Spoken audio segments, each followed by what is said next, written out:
in previous weeks we actually talked about different kinds of animation, and then we went through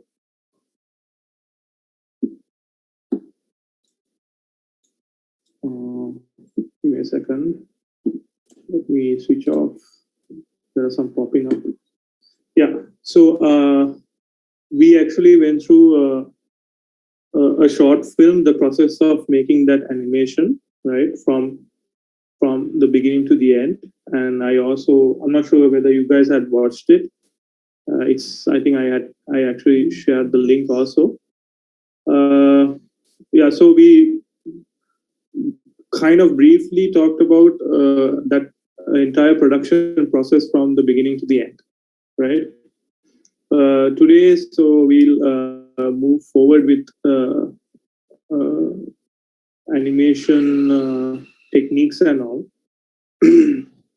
Before getting into animation techniques, basically I just want to tell you guys, if you were to look at the history of animation, there are few animation work that comes to your mind, right? Comes to our mind. The first one being is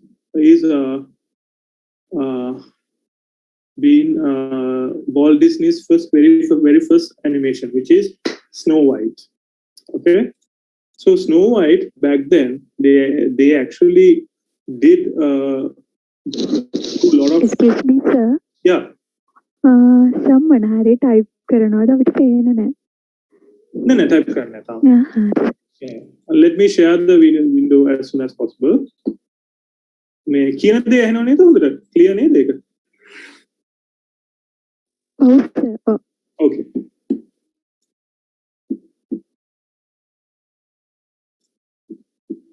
Okay, let me share it just now, so it's easy. Can you guys see the screen?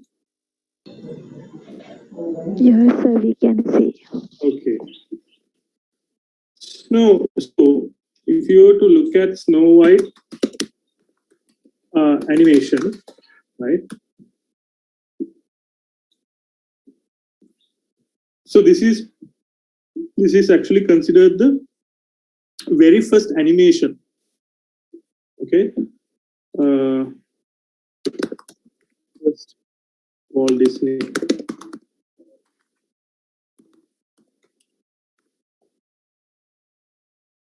Yeah. So this one. This one is considered the very first animation done by Walt Disney, right? I think, if I'm not mistaken, it was done back in 1937, I think. Yeah, 1937, right? So at that time, what they did was they actually hired actual actors and then shoot most of the scenes with those actors. That means before turning everything into a cartoon, what they did was they actually considered it as a normal production where you actually have a cameraman, lighting crew, and also actors to do the acting and all. So it's just like any other video production, film production, right? Once they have those footages, they went for something called rotoscoping those footages, right? Rotoscoping Snow White. Okay. Now this is that example I was talking about. See, not the entire thing is done that way. I have to make myself clear. But most of these actions, right? Most of these actions were done by a real actor, and what they did was they used some sort of a tracing device like this to actually draw it on paper. Right? You call this rotoscoping, right? As you can see, you can see where my mouse is, right? You can see this is here where it is indicated as number 23 is a projector, right? This projector projects the footage, this black and white footage, through this lens onto this easel. Easel කියන්නේ අර අපි චිත්‍ර අඳිනකොට අපි අර board එකක් තියාගෙන පොඩි ladder එකක් වගේ ඒකට තමයි easel කියන්නේ. Projects onto this easel, and this easel is built in a certain way that it is actually a mirror in the middle, right? And in front of that mirror, you put a rice paper, right? And trace කරන්න පුළුවන් paper එකක් ඒක උඩින් තියාගන්න. එතකොට once you project that footage onto this mirror and the paper in front, you get to see that image on the paper. Paper එකේ image එක පේන්න ගන්න, right? Then they start tracing it. So that's that rotoscoping technique that they used. So in that way, what happens is the motion is quite realistic, no? The motion feels realistic because you are actually rotoscoping a real human being, a real person who's acting in front of a camera, right? They use the same technique. I'm pretty sure most of you guys have heard about Lord of the Rings, right? And we all know Lord of the Rings as a trilogy, action-packed fantasy film that was produced in 2001, that was released in 2001. But this was based on a book, right? Lord of the Rings was based on a book, and that there were many other adaptations of Lord of the Rings as well. So there's this director called Ralph Bakshi, right? Ralph Bakshi did the same thing, did the same kind of technique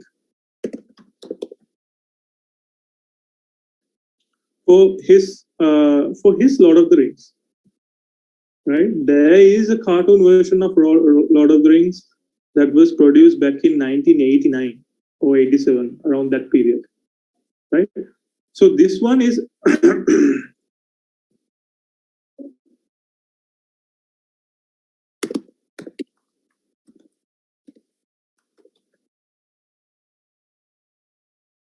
right? You can actually check. Download footage from Artnet. It is yours. Check in the internet. So this is basically a clip of that, right? That particular Lord of the Rings, right? This is the very beginning. Let me go to okay, Gandalf meets Saruman, right?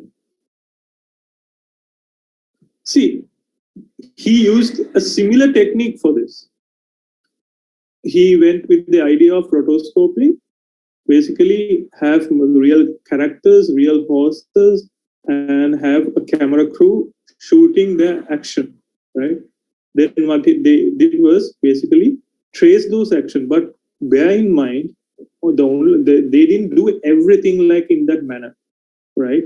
They actually only wanted to get the body mechanics, body movements and all, right? Nothing more than that.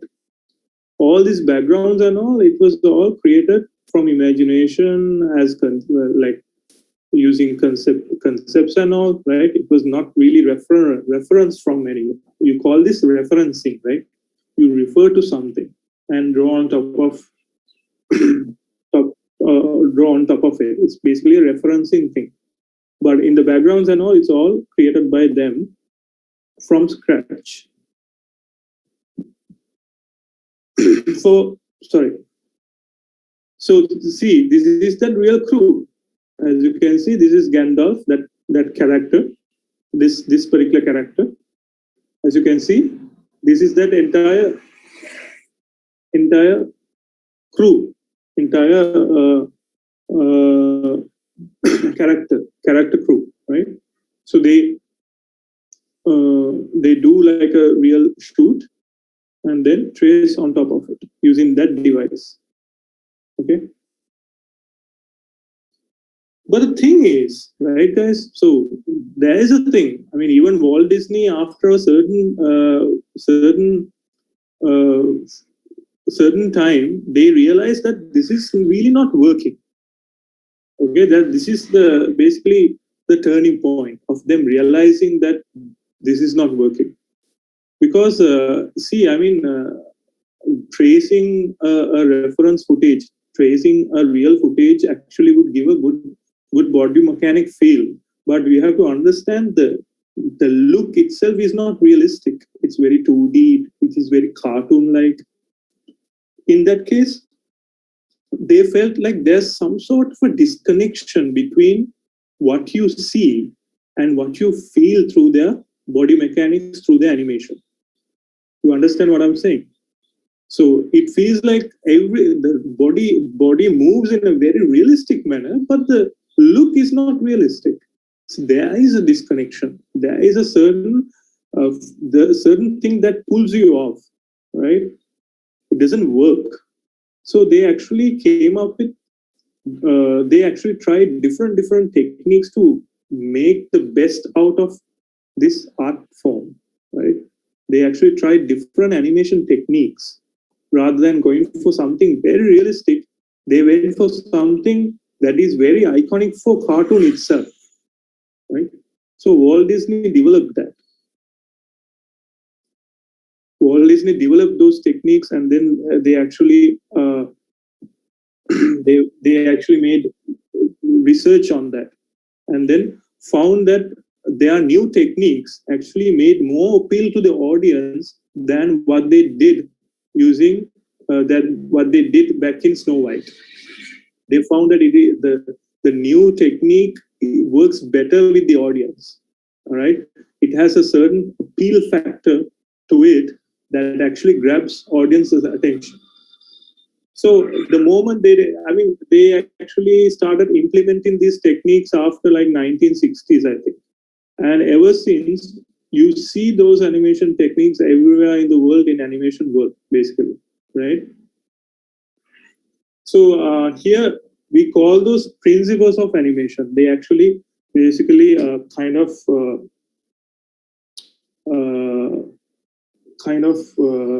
gathered all those research and then somehow summarized them into 12 principles. So this is very important as students who are learning about animation. You really need to know about all these 12 principles of animation. It is something that commonly taught everywhere in the world when it comes to animation, right? It's very important for you guys to know about this. So let's actually go through them one by one. Let's actually try to understand what these principles are, right? Have you guys learned about this in a different module?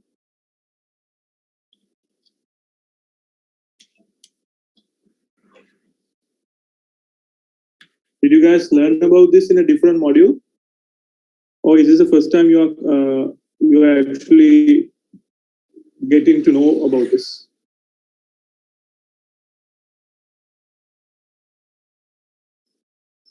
You guys can hear me well, right?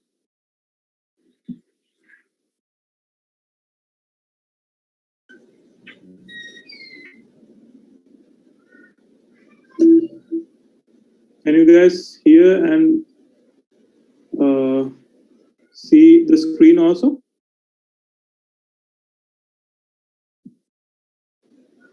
Yes, sir. Okay.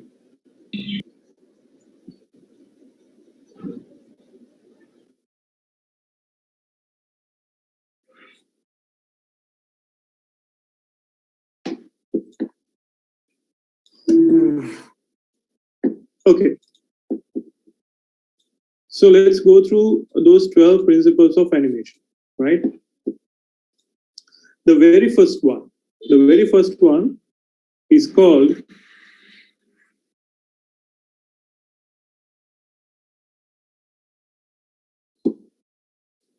That animated objects will get it's called squash and stretch, right? This is the very first, very basic kind of animation, right? Is squash and stretch. This is the principle that animated objects will get longer or flatter to emphasize their speed, momentum, weight, and mass. Yeah, so basically like what it suggests, it's all about squashing and stretching, right? In animation, you might have seen this plenty of times where things, even a very hard surface, will get squashed and stretched, right?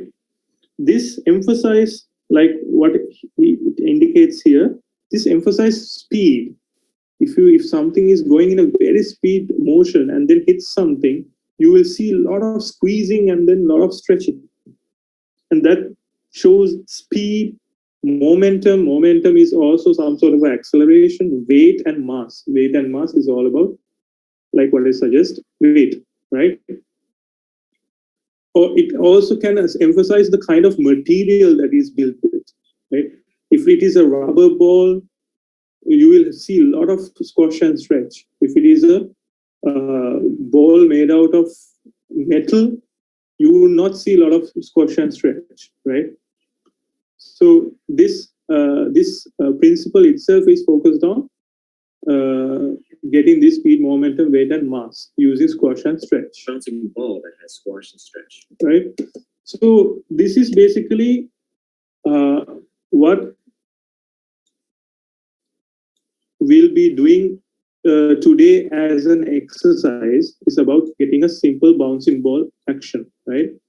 Even a bouncing ball at a certain point would have that Weight. There's bouncing ball. squash and stretch. So this is the point of a bouncing ball that it gets squashed, and when it's released, and when it gets close to the ground, it gets stretched. Why do you think it gets stretched when it is close to the ground? This is somehow to indicate that there is some sort of a pull from the gravitational force, right? Somehow the ball is affected by the gravitational force when it is nearing the ground, right? Then it squashes when it hits the ground, then again it stretches to get released, right? So this animation is without squash and stretch, okay? But can you see how boring it can be when you don't have any squash and stretch? It looks more appealing and more interesting when you have that kind of squash and stretch animation, right?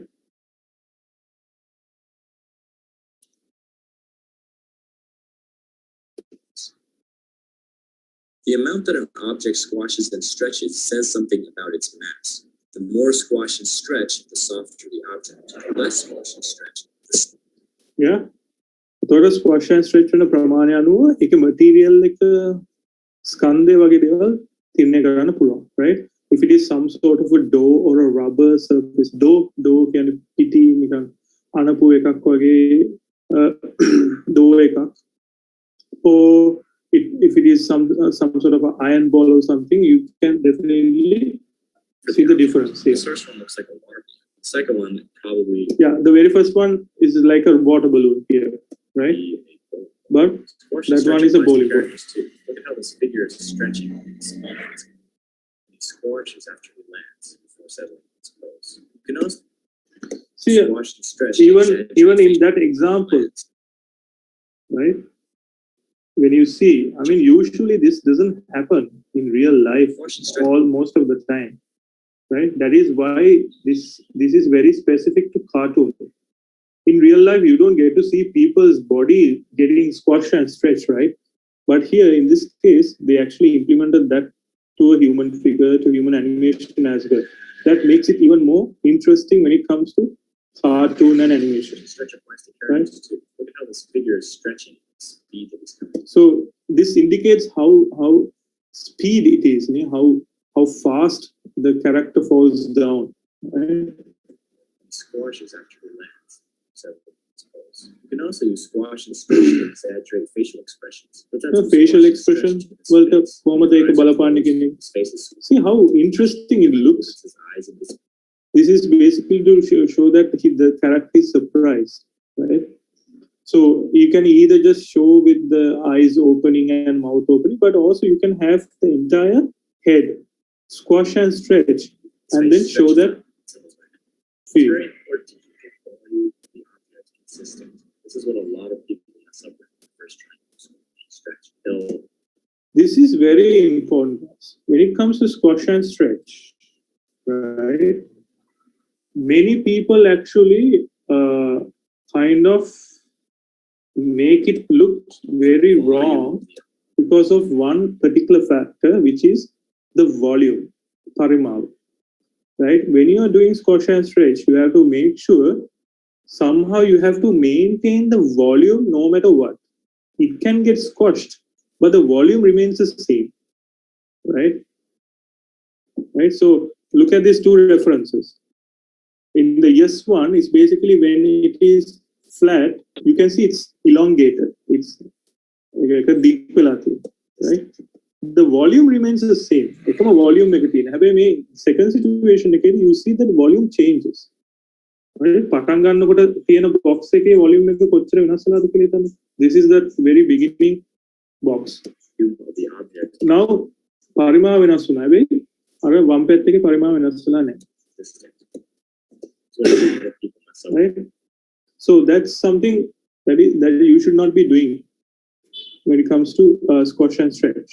First trying to squash and stretch. They'll elongate the ball like this. See, when you are doing this, then this is wrong. Why?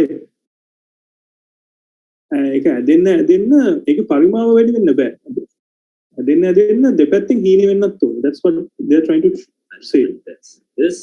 This is completely wrong. Right? Because now when it is squashed, it doesn't have the same kind of volume when the ball started bouncing off. පටන් ගන්නකොට තිබ්බ එකේ volume එක නෙමෙයි අග වෙනකොට තියෙන්නේ. ඒක එහෙම වෙන්න බෑ. You should not do the overall volume. See, too big, too small. It must be the same. See, now it's fixed. දැන් හරිනේ. දැන් අපිට පේන volume එක ගොඩාක් maintain වෙලා තියෙනවා. The ball at first it's like this. This is wrong. This is what you should not do. The overall volume of the ball must be the same. So yeah, now it's more like it. As the ball gets longer, it also when it gets long, it goes thinner. When it gets flatter, it also gets wider. This goes with cubes. If you're going in with one line, the other lines will still. මෙහෙම එක පැත්තකින් තෙරපනවා අනිත් දෙපැත්තෙන් ඒක ඇදෙනවා. The cube should start out narrow, get flat, get narrow again. Then only it will look real. It will look right. Okay. In betweening with cubes is easy because you can measure the line between the two lines and then connect them to the cube. If you master squash and stretch with cubes, the next step is to try to do it. Another important note is that the ball does not have to be stretching the entire time that it's falling. When it's just starting to fall, it should have its normal shape for the most part. And then when it's just about to hit the bottom, that's when it. Yeah. So stretching doesn't happen all the time, right? It only happens at a certain point. When the ball starts off, when it starts dropping, you only get to see the ball in its usual shape. But when it only gets near the ground, then only you get to see the stretching. And then when it hits the ground, there's a squashing, and then stretches again. Stretch. So do not overdo squash and stretch. All right, that is all I've got for squash and stretch. The next principle will be anticipated. Anyone have any questions regarding this?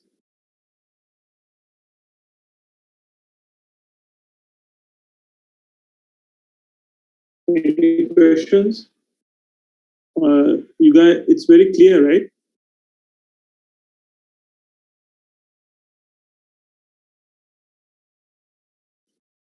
Can you see the animation very smoothly? Since I'm sharing the screen, I don't know how you see over there. ඔයගොල්ලන්ට පේන විදිය මට අත මන් දන්නේ නැහැ. ඒ පේන විදිය ස්මූත්ද? ඔයගොල්ලන්ට පේනවද හරියට මේක? කැඩි වගේද පේන්නේ? සමහර වෙලාවට සර් ඩ්‍රොප් වෙනවා. හරි මට ඒ වෙලාවට කියන්න. ඒ කියන්නේ දැන් මේ වගේ ඇනිමේෂන් එකක් අනිවාර්යයෙන්ම දැන් මේ ප්‍රින්සිපල්ස් ගැන කතා කරද්දී ඔයගලන්ට හරියට ඒක පේන්න ඕනේ නැත්නම් අදහස ඔළුවට යනවා. But you අදහස පැහැදිලි වුණාද අන්තිමට? මේ පැහැදිලිකමක් තියෙනවද? ඔව් sir. Okay. Right. The next principle, it's anticipation. Hope you learned something, and I'll see you guys in the next video.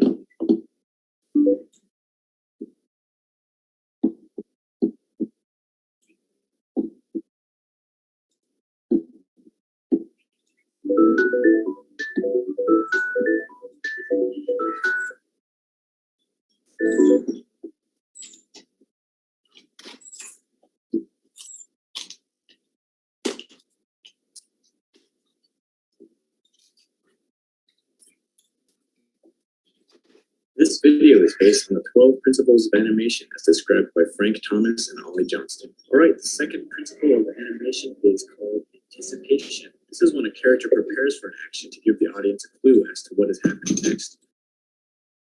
Yeah, so anticipation. Anticipation, what is about anticipation? Anticipation is basically showing some sort of a action before getting into the actual thing, right? Main action, somehow you have to lift the hammer and then only hit the nail, right? So the lifting part is the anticipation, right? So that part where you actually bring the ball backwards is the anticipation, right? Well as to make the action appear more realistic. One example is when a character is about to jump. Yeah. Then හොඳට බලන්න ඔයගොල්ලෝ superman වගේ films වල කවදාවත් හිතගෙන ඉඳගෙන උඩට යන්නේ නැහැ. පොඩ්ඩක් පහත් වෙලා තමයි උඩට යන්නේ, right? You actually get down, bend your knees and then only you go up. So හැමදෙස්සෙම මොකක් හරි කරන්න මොකක් හරි action එක තියෙන direction එකට ප්‍රතිවිරුද්ධ direction එකට මොකක් හරි දෙයක් වෙනවා. මොකක් හරි action එකක් වෙනවා. ඒකට තමයි anticipation. Before leaping into the air, he has to prepare for the action by crouching down to build energy. It's like a spring that coils up before releasing. Look at this character jumping without any anticipation. It looks very... Not a flat neck. Now it looks very flat and doesn't give the strength or anything. Right? It's not so clear also. Realistic because...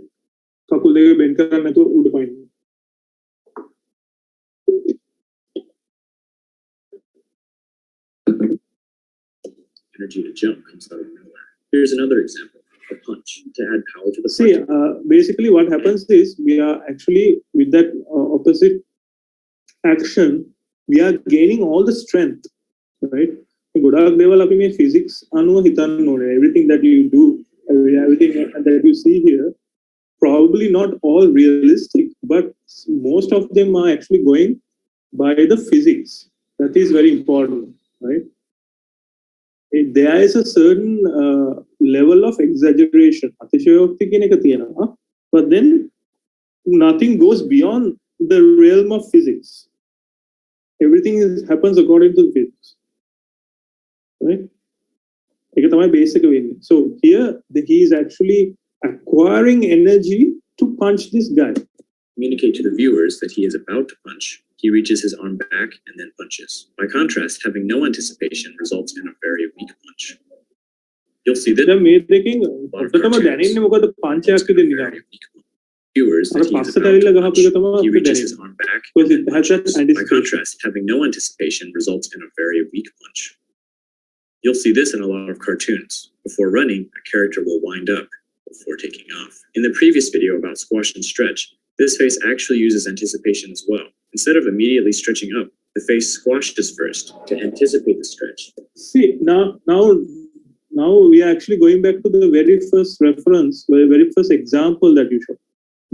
In that one, we showed squash and stretch. Here is basically squash and stretch is a technique. This is basically also a principle, but it is within that technique, squash and stretch anticipation. So what indicates as anticipation here is basically the squashing. Anticipation. Anticipation helps communicate actions to the audience by preparing them for the next act. Yeah.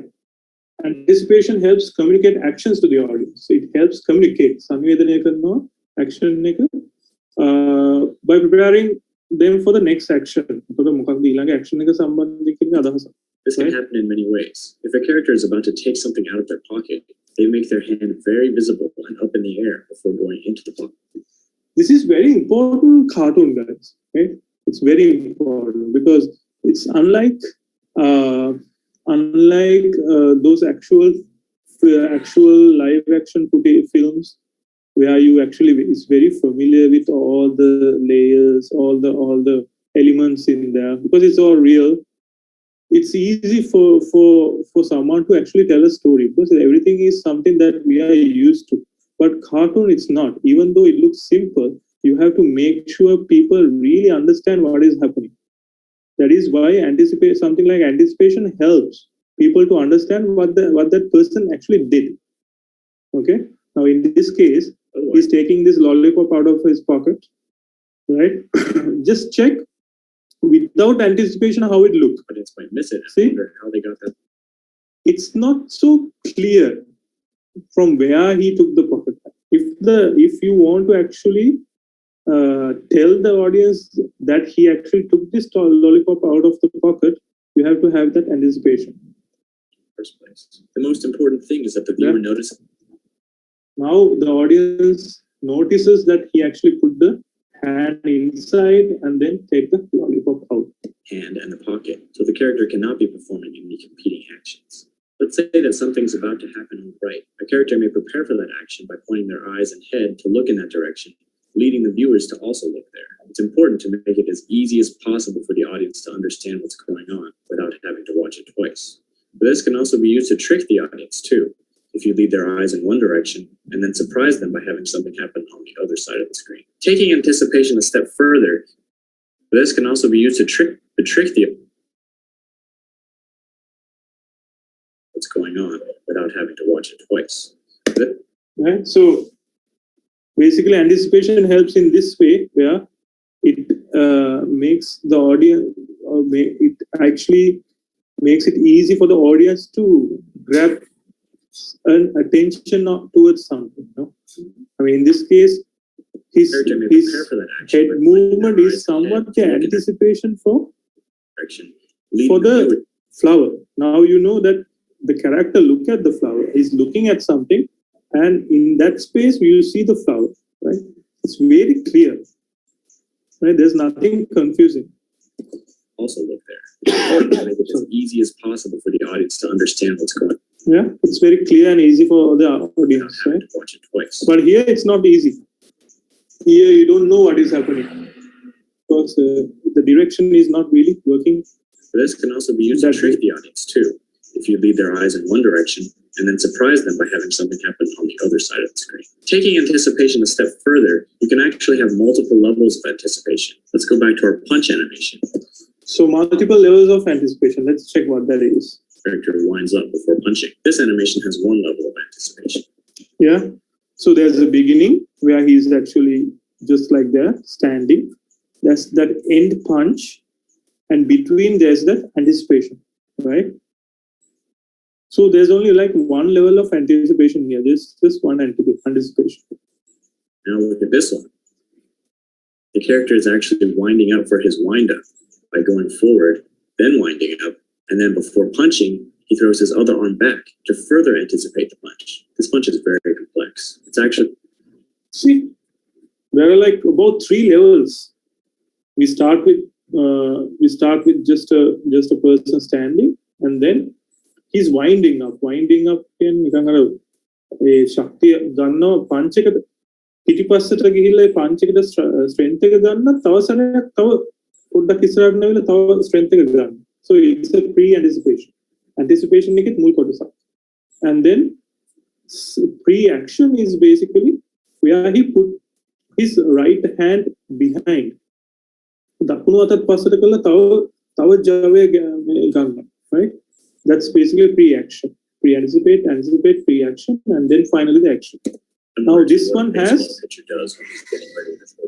Alright, that's all I've got for anticipation. The next principle is... This one has few more levels of anticipation, right?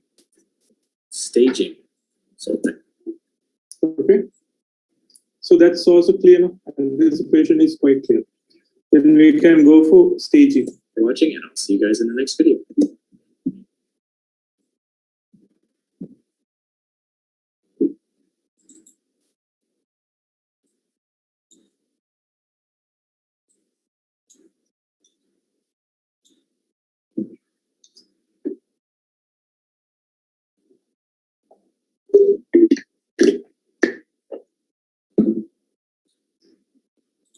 This video is based on the 12 principles of animation as described by Frank Thomas and Ollie Johnston.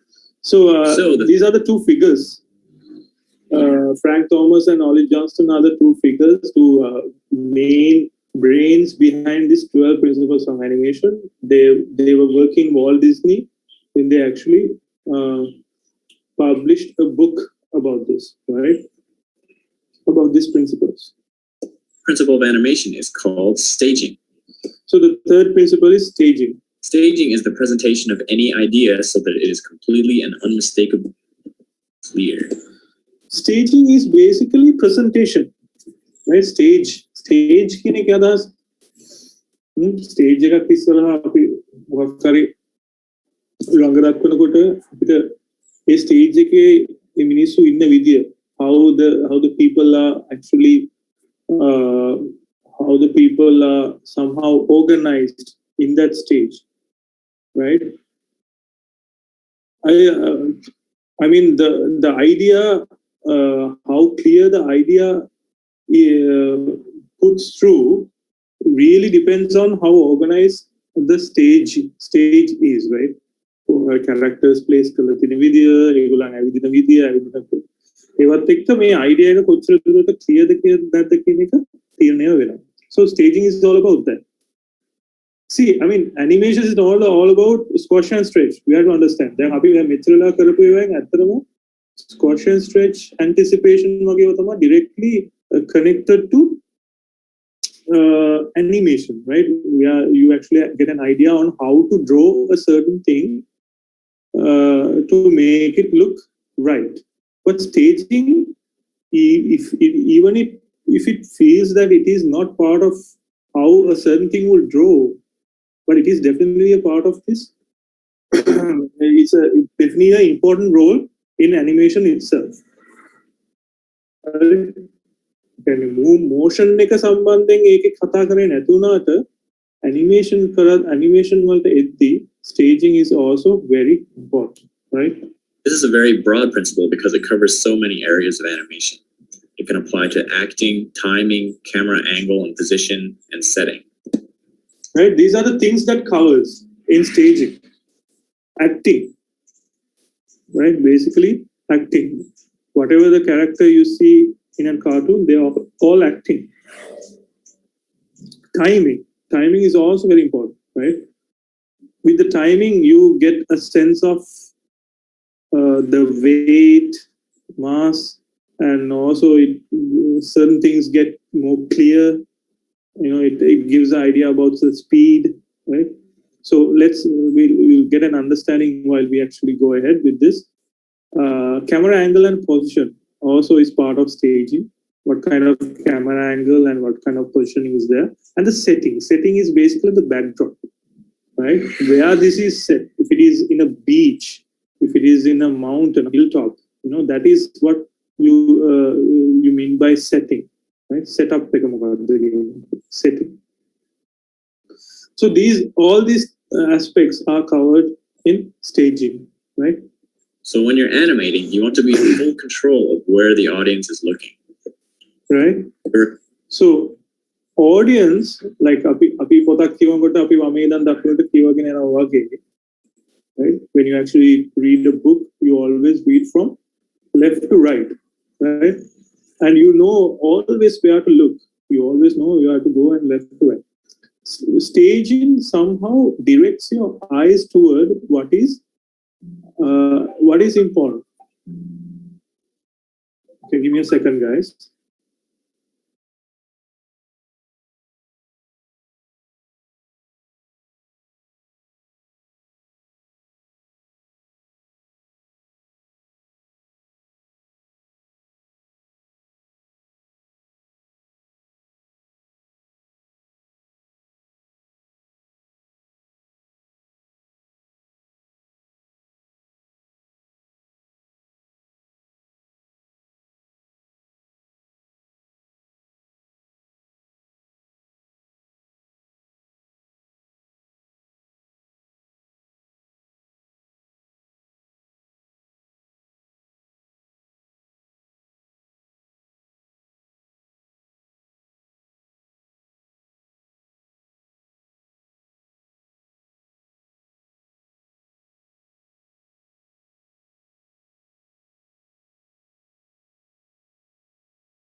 right?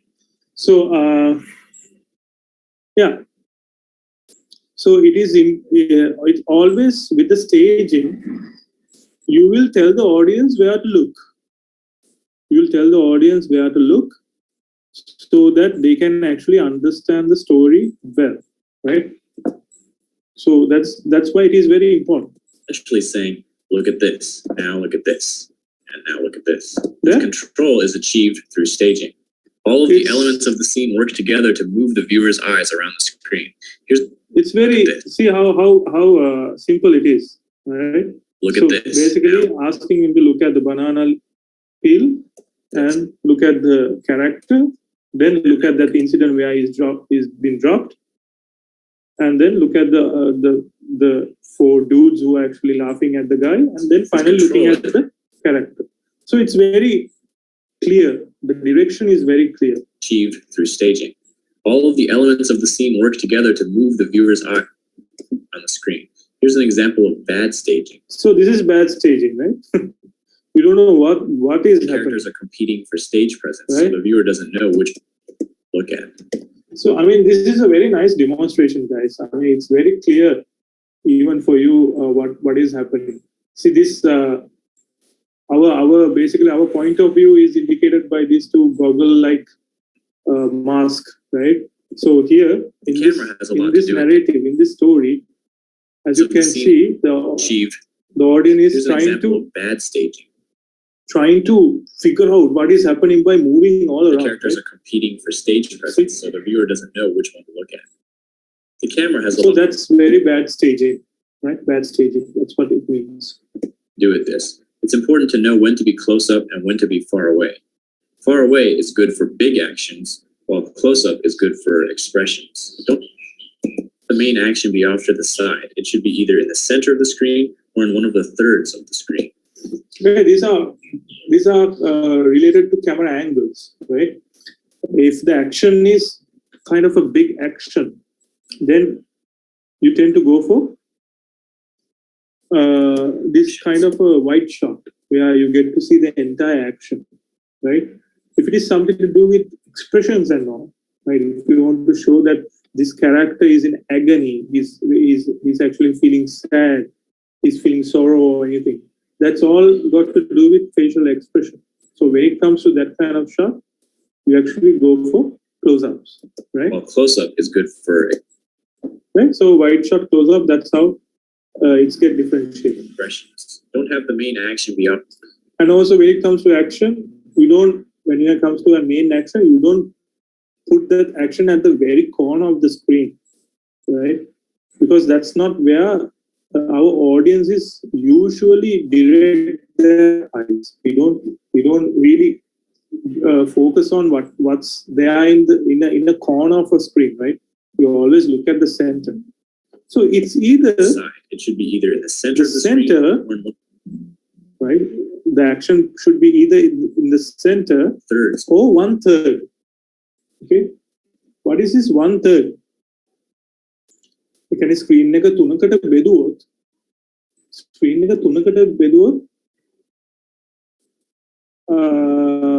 අපිට එහෙම lines දෙකක් එනවා, right? ඒ lines දෙකේ එහෙම නැත්නම් lines දෙකේ place කරන්න ඕනේ අපේ action. So that's what it means. I'm pretty sure you must have heard about this thing called rule of third. It's the same thing, right? In photography, there's this thing called rule of third. Right? ඔයගොල්ලන්ගේ cameras වලත් ඔය මේකේ. හොඳට බලන්න මේ camera ගොඩක් වෙලාවට අපේ important elements place කරන්නේ මේ rule of third එකේ, right? Like for instance, this character is placed on this line, right? Not only that, the eyes are very close to this point. That's also another thing. Huh? You have to have the most important thing on these points. Again, like in this case, here there are 4 points, right? You can place the most important thing on those 4 points, and apart from that, you can place element line itself, right? So this is what rule of third is.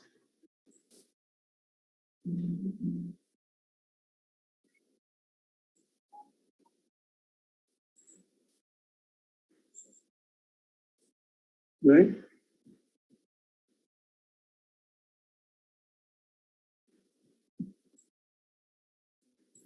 Right.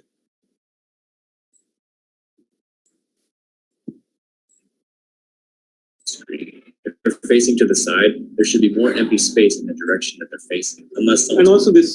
So this is all about when it comes to staging, you have to understand it's all about cinematography. It can be also about cinematography. Right? It's all about how the camera can be camera is controlled, right? With the rules that you find in cinematography. So when the character is looking to a side, definitely you need to have space on that side, right? For instance, if this guy is looking towards his left, from his point of his left, the camera right should have this kind of space, right? Right? Then අපි මේ ඉස්සල තිබ්බ විදිය ගත්තොත් දැන් මෙයා මේ බලන් ඉන්නකොට ස්පේස් එක තියෙන්නේ වැරදි පැත්තකනේ. එයා බලන් ඉන්න පැත්තේ නෙමෙයි. Now this can be a bit confusing to the audience, right? But if the character plays the other way, the direction that they're facing. This is not so confusing or not so how to say like tense, you know. It doesn't feel tense because there's a breathing space, right? Tension develop in it. But some people, knowing this particular rule, they intentionally go for camera angles like this, right? They intentionally go for camera angles like this, so they, by using that, they tend to make a confusion on audience mind and make some sort of a suspense and tense, because you don't know what is happening here. You don't know when he's looking through the binocular, something might come and actually attack him. අපිට ඒක පේන්නේ නැනේ. මොකද ඊළඟ මොහොත ඇවිල්ලා එයාව attack කරන්න පුළුවන්. Because he is very close to that edge. If he's on the other side, අපිට ඒ වගේ tension එකක් එන්නේ නැහැ. Because what එයා එනකොට අපිට මුසතෙක් හරි ඩයිනසෝ කෙනෙක් හරි එනවා කියලා එනකොට අපිට ඒ පේනවනේ. Because there's a breathing space. අපිට හුස්ම ගන්න පුළුවන් space එකක් ඒ ඉස්සරහා තියෙනවා. So purposely they actually in some instances they purposely go for this kind of thing to generate a certain mood. හරි ඔය හොඳට මතක තියාගන්න මේක රූල් එක බ්‍රේක් කරනවා කියන අදහස නෙවෙයි. රූල් එක break කරන්න පුළුවන් cinematography. There's no right or wrong way. It's very important to understand this. There's no right or wrong way. This is only අර නිකන් අර පන්සිල් පද පහ වගේ තමයි, right? ඒක පිළිපදින්න පුළුවන් නැතිනවා කියලාත් එහෙම එකක් නෙවෙයි. ඒකට අර එක පොඩි guideline එකක් තමයි මේ principles වලින් දෙන්නේ. But you have to always understand, you need to know this stuff first in order to break it.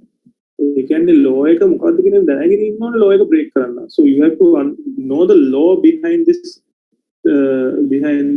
techniques in order to break it. එකපාරටම break කරන්න බෑ නිකන් දන්නේ නැතුවනේ. So that's why you have to learn about this stuff. Right? More empty space in the direction that they're facing, unless someone's sneaking up behind them, in which case they would no longer be the paint. Well, in this case, that's fine. Over there, may situation I can see the person is sneaking from behind, and now you know whatever that he's looking at is not the important thing, but it's the person who is actually sneaking from behind. So this is a different situation, right? Shot. The main action of the scene should be very clear and simple. It can't be upstaged by other things that are going on. This takes attention away from the main. This is very interesting, right? So, the overly crowd karagena, overly complicated karagena. So you will feel like that if there are so many things that it will make everything look so good in terms of production value and all. See, minimalism is sometimes the key. Minimalism is the key sometimes, right? With minimalistic approach, it makes it easier for the storyteller to tell the story to an audience. Okay. Now, see, with all these things happening around, you actually getting that focus away from the main action, main story, which is that person pointing a finger at this other person. But at the same time, you get so many things around, moving around, right? Which is actually not necessary. Right? Those are all additional information that makes everything so cluttered and make everything so confusing. It should also have proper timing. Let one action finish before the other person starts their action. So, like what we discussed, staging is all about timing as well. So the one person has to stop their action for the other person to bring that action. Usually that doesn't happen in real life, right? So these are the things that you have to understand. In real life, you see so things that happens very simultaneously, very random, very simultaneously, right? And that's why sometimes we feel like if there is a way to rewind and check what had happened, right? We always feel that way in our real life, right? If there's only a way, so we can rewind and see what had happened during that time, because there are so many things happening at the same time, and it's seldom you grab everything that is happening. But in animation, it is very clear that you have to somehow have some sort of a gap between one action to another, right? Actions can be overlapping, but not too overlapped, right? On top of each other. Lapping them. Sometimes you need to insert pauses if there's something on the screen that needs to be processed by the viewer before moving on. Sometimes if there's any text on the screen, you should keep it on the screen for as long as it takes to read it out loud 3 times. Yeah, this is another thing. If this text is important, you have to make sure that you keep the camera, keep the shot as it is, until you can actually read the same word 3 times. That's like also another kind of a guideline, right? You should be able to at least read this 3 times. That's how long you should keep this on the frame. It's not just about controlling the viewer's eyes, it's also about conveying ideas. If a character is sad, for example, you want to make sure that the viewer knows that and feels that. If someone's house is supposed to be very poor and decrepit, go over the top to make sure that they get it, and don't any objects that detract from that purpose. This is also very interesting. I mean, if you want to make a person poor, just make him poor, like very poor. You know, if someone's so house is supposed by just looking at it, I mean, here, if you want this person to be in a very bad situation, just make it worse than this. That's what it's trying to say. So by the look of it, you understand what is happening. You understand the condition the person who is living in this house is going through, right?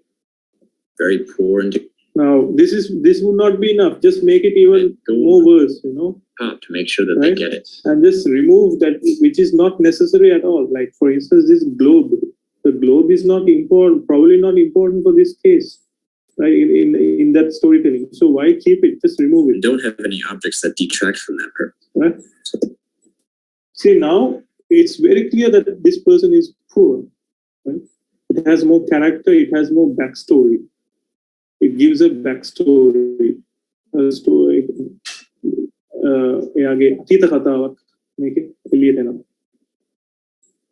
Let's take this scene and give it the staging treatment. Yeah, so this is a very basic scene, and they are trying to give a staging treatment to this. That guy is eating pizza. The idea that we want to convey is that he is a severe overeater. So let's set the stage more. Let's give him more pizza and put piles of pizza boxes behind him and stains on his shirt. Let's move the camera down below him to make him look bigger. And let's change his acting so that his weight actually gets in the way of his eating, so he can't even reach for the soda without falling over. Now let's make sure to time it right so he notices the soda and then reaches for it. Now the idea is very clear. So, see, I mean, how great that looks, right? So initially it was like this, right? He's basically an obese person who's overeating. He's having this eating disorder, he eats without having any control. But then, by changes here and there, they were able to make it more interesting and at the same time clearer. Let's give him more Right. pizza. So adding more Piles pizza of pizza boxes, right? Just behind him and stains on his shirt. Stains. Yeah? Move the camera down below him to make And then you go for this kind of angle. You know, with this kind of angle, you see how big this person is. You know, because that is somehow kind of a technique that they use to make someone more gigantic, heroic, and like that, right? And look bigger. when it comes to animation also, see, rather than reaching it out and drinking the bottle, this animator makes sure that he drops. So he can't even reach for the soda without falling. That shows that he's very fat and very unhealthy. And so yeah, that idea is very clear. Now let's make sure to time it right so he notices the soda and then And here, the timing, right? That's something that when it comes to actual films also, I tell my actors, always, even though you had read a script, even though you had read an entire script, even though you know what is going to happen, always try to forget what is about to happen. That is the main thing. That is what most of the actors actually do, right? In the script, in the dialogues, and imagine there's a conversation between a husband and wife, and the wife all of a sudden says she's pregnant, and the husband gets to feel this surprise, the happiness or whatever, right? In the script, the actor who's playing the husband knows that the actress who's playing the wife is going to say that she's pregnant, right? But then somehow the husband, that actor has to forget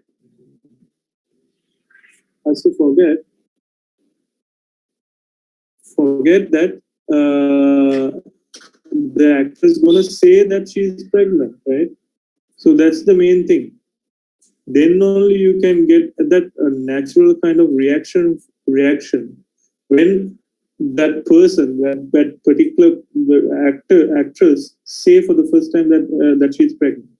Then only the husband will have that kind of reaction. You know what I'm saying? So basically, always as a practice, they do what they do is they forget what is about to happen.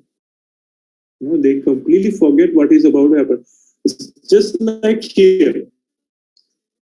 Basically, he forgets that there is a bottle right next to it. So when it is forgotten, when he actually look to his side, he sees the bottle first, and then only he decides to actually go and pick it up. He doesn't simply go and pick it up. Understand? He doesn't simply go and pick it up just like that. He actually turns, looks at the bottle, realizes there's a bottle, then decides to take the bottle. There's a certain amount of time that you have to give to actually have these things processed, right? Now the idea is very clear. So that's all I have for staging. That's what happens here with the time. You can't even reach for the soda without falling over. Now let's make sure to time it right so he notices the soda and reaches for it. Now he notices and then reaches for the bottle, which makes it even more interesting. It is very clear. So that's all I have for staging. The next principle is called straight ahead. Any questions so far, guys?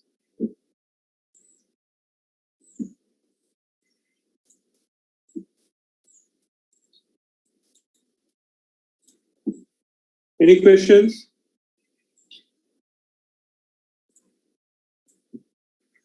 No, sir. Okay.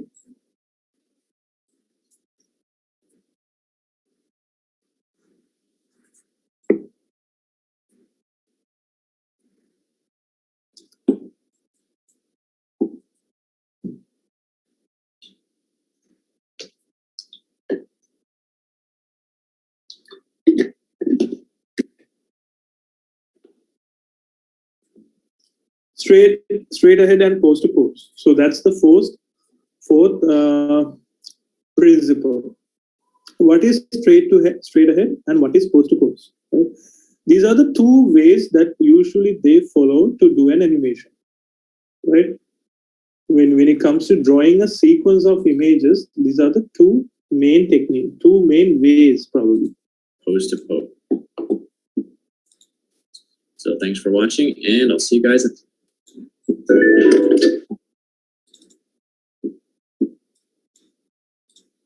This video is based on the 12 principles of animation as described by Frank Thomas and Ollie Johnston. All right, so the fourth animation principle is called straight ahead and pose to pose. This term describes two methods used to animate drawings. The first method, straight ahead, is where you draw the first drawing, and then you draw the second drawing, and then the third drawing, and so on. It's basically animating as you go. The second method, pose to pose, is where you draw the beginning and end of each main pose and go back later to fill in the drawings in between. So there are benefits to both methods. Right? So straight ahead and pose to pose, right? The very top one, if you were to look at it, is straight ahead animation. That means if your animation have about 24 frames, right? 24 frames or 25 frames. Again, animation. If you have 24 frames or 25 frames, you draw those different frames one after the other.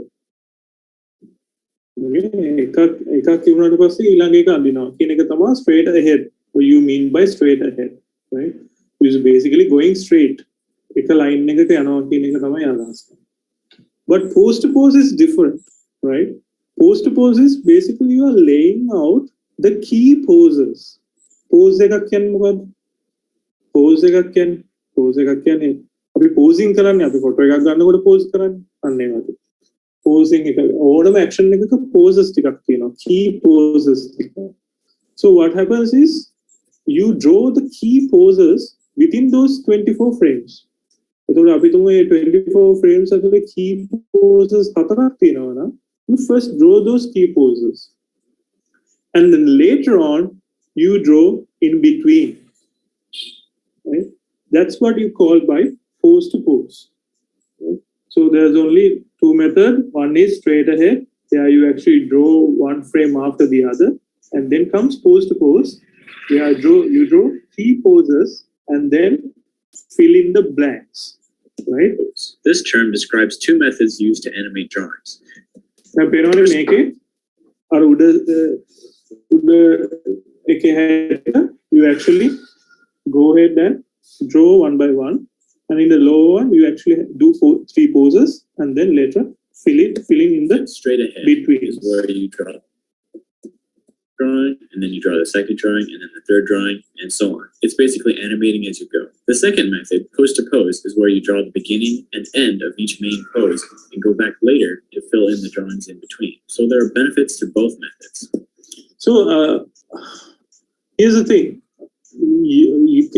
Basically one cannot say that, okay, I prefer doing pose to pose, that I'm going to do everything in pose to pose. No. Actually, there are different applications for each format. Okay, one might have to use straight ahead when the situation arises, right? When the situation comes, one would have to use pose to pose when the situation comes, right? So it really depends on what you have to do. Pose is generally better. Yeah. Actions because it gives you the most control. You have the good thing was pose to pose is basically it is good in this kind of action, body actions and all, because somehow it is easy to plan a certain animation this way, right? Now you are actually drawing the action, drawing 4 main key poses, right? By the end of the 4th pose, he's already there. Right? We know that he's already on the other side, on the side. Right? It looks like very early in the process. So it's worrying if the character is going to end up in the right. Right. But if you were to draw if you were to draw straight ahead, you actually don't know where it will end up, right? Because you are just drawing one after the other, it might not even reach the other side. Understood? So Instead here, of worrying if the character basically you are drawing, right place. but then somehow it will not even reach the other side because you can actually plan that way. But in that pose-to-pose animation style, you're somehow blocking that entire animation. You're blocking it. Blocking करना क्या नहीं layout करना एक आपके plan करना एक plan किरीमक तमा pose-to-pose के भी. So we know that that character would definitely end up on the other side. Side where they end up from the beginning and work backwards. Yeah. මෙහෙම හතරක් ඇඳගත්ත ඇඳලා පස්සේ straight ahead animation can lead to the character changing size or being on a different level. Yeah, and also there's another problem. Straight ahead animation, what happens is usually අපි ගොඩාක් එහෙම ඇඳගෙන යන නිසා අපිට ඒක තේරෙන්නේ නැති වෙන්න පුළුවන්. ටික character එක පොඩි වෙලා අපි දන්නේම නැහැ. Right? We don't even realize that somehow අර ඇඳගෙන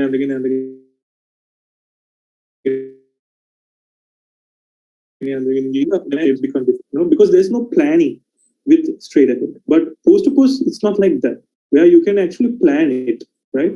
මේ හතර ඇඳලා පස්සේ මේ හතර ඔක්කොම එකම size, and you know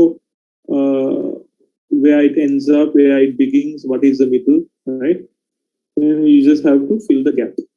Backwards. Also, using straight ahead animation can lead to the character changing size or being on a different level from beginning to end. Pose to pose can save you a lot of work. If you were to animate a whole sequence straight ahead and then realize that one pose is off, you would have to change several drawings.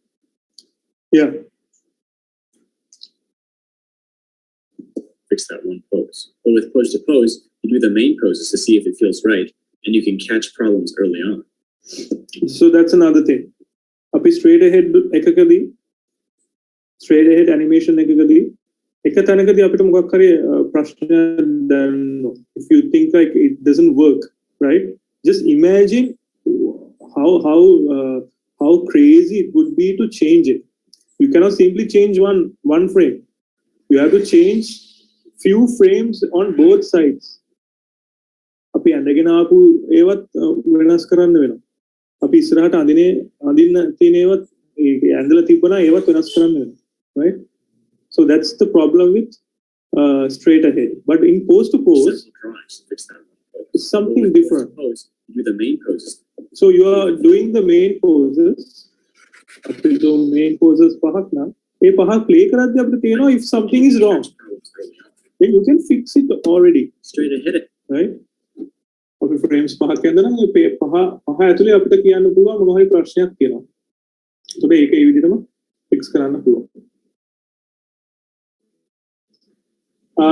Straight ahead animation ගොඩාක්ම පාවිච්චි වෙන තැනක් තියෙනවා, which is very important, which actually definitely you cannot do with poses, pose to pose, which is when it comes to organic kind of animation. ඒ කියන්නේ ගින්දර වතුර smoke, organic kind of animation will be, you cannot actually definitely go for a technique like pose to pose. You have to definitely stick to straight ahead because you actually don't know, you only know what is going to happen right after it. ඒ කියන්නේ එක frame එකක් පස්සේ වෙන දේ ඔයගලන්ට හිතා ගන්න පුළුවන්. හැබැයි frames 10ක් විතර ඉස්සරහ වෙන දෙයක් ගැන හිතන්න අමාරුයි මේ වගේ technique එක. Right? So imagine you are drawing a fire. It's good for animation that it's unpredictable. Some examples of this include ඊළඟ මොහොතේ වෙන මොකක්ද කියන එක අපිට තේරුම් ගන්න පුළුවන්, but frame පහක් ඉස්සරහ වෙන දෙයක් ගැන අපිට හිතන්න අමාරුයි because these are very complicated kind of very organic looking animation. Fire, that's why they use straight ahead. Clouds of dust, explosions. The reason why straight ahead works well is because there are a lot of physics that work at a constant. And it's hard to predict how it will work pose to pose. So when animating fire, for example, you just go with the flow based on what you know about fire. Fire කොහොමද ඒකේ properties උගලන තේරෙන නිසා ඊළඟට වෙන මොකක්ද කියන එක ගැන අදහසක් ගන්න පුළුවන්. So that's why you have to go for straight ahead kind of thing. And let the fire kind of create itself. If we were to look at the beginning and end, we wouldn't even know how to in between. However, you can still use pose to pose to make the general shapes, and fill it in between to make it smoother. Another example of unpredictable animation is overlapping action, which will be covered in depth in the next video. Let's say that a character has floppy ears. You could draw the figure with his ears for each pose and just draw the in-betweens accordingly. But another method is to animate the figure using pose-to-pose without the ears, and then going through and adding the ears using straight ahead. This is good because you can focus on the figure's movements without the distraction of having to do its ears. You can also focus on the physics of his ears without the distraction of his body's movement. This also applies to hair, tails, and other appendages. When you work pose-to-pose... See, I mean, that's very interesting. So, like what I said, there's no right or wrong way to do certain things. And here in this example, right, they had used both techniques in one situation. Right? In the case of this bunny, his main body is moved using pose-to-pose kind of animation technique, right? But his ears are very organic. His ears are very, it really depends on the body, right? The way the ears actually move, right? It moves like cloth, it moves like, very rubber kind of thing. So what they had done is basically draw the rest of the body using pose-to-pose and then go and draw the ears with straight ahead animation. Right? Unpredictable animation is overlapping action, which will be covered. So this is actually another principle which is called overlapping action, where you see the secondary action overlap on the primary action. In this case, the body is the primary action and the ears are the overlapping action. So that's a different topic altogether, right? But here we just look at how they had drawn it with two different methods. Depth in the next video. Let's say that a character has floppy ears. You could draw the figure with his ears for each pose and just draw the in-betweens accordingly. But another method is to animate the figure using pose-to-pose without the ears, and then going through and adding the ears using straight ahead. This is good because you can focus on the figure's movements without the distraction of having to do his ears, and you can also focus on the physics of his ears without the distraction of his body's movement. This also applies to hair, tails, and other appendages. When you work pose-to-pose, there's some vocabulary that goes into it. There are main poses called keys, secondary poses called extremes, and further broken down poses called breakdowns. Right. So pose-to-pose vocabulary. These are the vocabulary that they use in the industry, right? Basically, it says keys, right? Key pose-to-pose keys, right? Main keys. Main keys is basically here is what? The beginning and the end. Right? And then go for the extremes. These are all extreme. ඕනම එකක තියෙන උච්චතම අවස්ථාව. උච්චතම කියන්නේ pose එකේ වුණා relax නැති pose එක ඒ කියන්නේ මේ pose එකේ අපිට වැඩි වෙලා ඉන්න බෑ. So basically that's the idea. You cannot hold this pose longer. That's what extreme is all about. Keys are basically mostly those relaxed kind of thing. Extremes are basically those points where you actually cannot hold longer, right? අපිට අර වගේ නැවිලා ඉන්න බෑ, අර වගේ උඩ ඉන්න බෑ, අර වගේ අයිමත් නැවිලා ගොඩක්ලා ඉන්න බෑ. Extremes, right? And further broken down. And then further you can go for breakdown. Breakdown is basically in between keys and extremes. Right? In between keys and extremes තමයි breakdowns for the thing. So we are breaking those. Make the keys first, perfect them, then decide the farthest the character will go in each direction using the extremes, and then decide how you want the extremes to connect using breakdown poses. Go for the extremes, go for the keys, go for the extremes, and you further break down to get the animation. At this point, you can start in. එකත් ඊට පස්සේ කළාට පස්සේ තමයි තව additional details add කරන්න. So you actually go for the main three and then go for in between action. Working with this sort of hierarchy will give you the most control as opposed to doing your pose-to-pose straight ahead. Then straight ahead animation එකක් කළොත් ඕක This is like pose-to-pose within pose-to-pose because you are perfecting the poses at each level before moving down to the next level. So that's all I've got for straight ahead. So usually guys, right, දැන් ඔයගොල්ලෝ හිතනවා දැන් එහෙම කිව්වම keyframes අදින්නත් ලේසි වෙන්නේ නැහැ. Keyframes ඔය දැන් keys extremes and breakdowns. It's also not that easy to draw those. That's true because it takes some expertise to get those keyframes done. That is why in animation studios there's this person called Keyframe Artist, right? He's usually the most senior artist and animator over there. His job is basically do the keyframes. He does only the keyframes. And then later on, what happens is all the other junior artists would do the in-betweens. They can mada thiyena okkoma keyframes tika mada thiyena okkoma frames tika karanne ara junior artists. So that's how it is. Usually all the experts would not go on doing the entire animation. That's not how it happens. Because they focus a lot on getting the keys, extremes and breakdowns done. And the rest is all actually other people's job.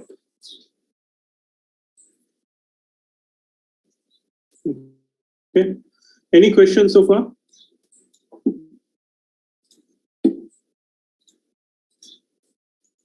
Any questions?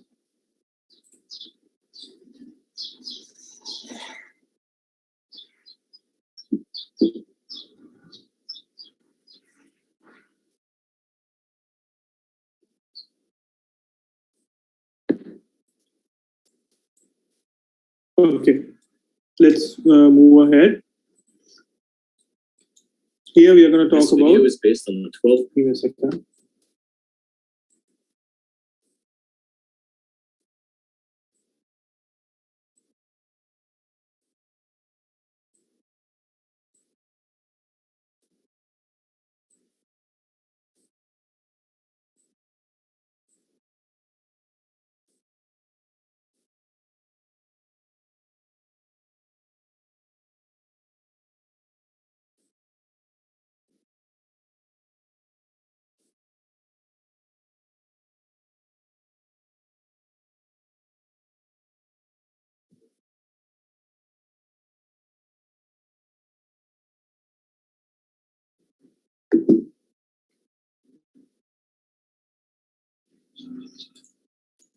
Of animation as described by Frank Thomas and Ollie Johnston. All right, so the next principle of animation is called follow through and overlapping action. Yeah, follow through and overlapping action. Okay. This is the technique of having body parts and appendages drag behind the rest of the body and continue to move when the body stops. Follow through and overlapping action are often associated with another technique called drag. These names all describe the same thing, but in different ways. Let's look at this overlapping action again. The next principle of animation is called follow through and overlapping action. This is the technique of having body parts and appendages drag behind the rest of the body and continue to move when the body. So we have this main action, right? We have this main action, but with main action, you get to see some other actions, right? Like overlapping actions. Where in this case, the main action is basically the body mechanics, body action of the person, right? And you know, that kind of a Zorro looking person. But look at his cape, right? The hat and the feather on the hat. Those will actually still have motions even though the person is still. Yeah. Go through and over parts and appendages. And it will have that overlapping feel. Overlapping can samagami vena tava actions, right? Parts and appendages drag behind the rest of the body and continue to move when the body stops. Follow through and overlap. Yeah, it can body එක නතර වුණත් අර emotion එක තාම ඉතුරු වෙලා තියෙනවා. ඒ කියන්නේ පියාට හෙල්ලෙන එක අරක හැමදාම. The follow through and overlapping කියන්නේ follow through. Basically follow කරනවා. character එක follow කරනවා. අපි main character එක motion එක follow කරනවා. And overlapping කියන්නේ basically overlap එක. එකකට එකක් උඩ overlap වෙලා තියෙනවා. Action are often associated with another technique called drag. These names all describe the same. මේ ඔක්කොගෙම කියන්නේ එකම දේ. It's not the එක කියන්නේ follow through overlapping and drag කරනවා කියන අදහස තමයි ඒකේ. drag ඇදගෙන යනවා කියන එක. Thing, but in different ways. For example, follow through refers to the way parts of the body continue to move after the body is stopped. Overlapping action describes the offset between the timing of the main body and its other parts. Drag describes the technique of delaying the movement of body parts in relation to the main body. All three of these are basically describing different aspects of the same thing. Yeah, කියන්නේ පොඩි අදහස් වල වෙනස්කම් වුණාට එකම දේ තමයි මේක ඔක්කොගෙම කියන්නේ. right? ඒතකොට අර body movement එක අරම ඔළුව move වුණාම අර antenna එක follow through වෙන එක. right? overlap වෙන එක, drag වෙන එක. මේකෙන් මේ තුනේ කියන්නේ ඒ එකම සිද්ධාන්තයේ වෙනස් විදි තුනක්. right? So අපිට නිකන් සරලව අදහසක් විදිහට ගත්තොත් we are basically looking at that the action that follows with the main action, right? Simple as that. එහෙම හිතාගත්ත නම් ඇති. Look at this with and without overlapping action, right? ඒ කියන්නේ දැන් අපි මේක අපිට පේන්නේ අර නැට්ට animate වෙලා නැහැ. Basically, when the main body moves, the tip of the appendage should be asked to catch up, and when the body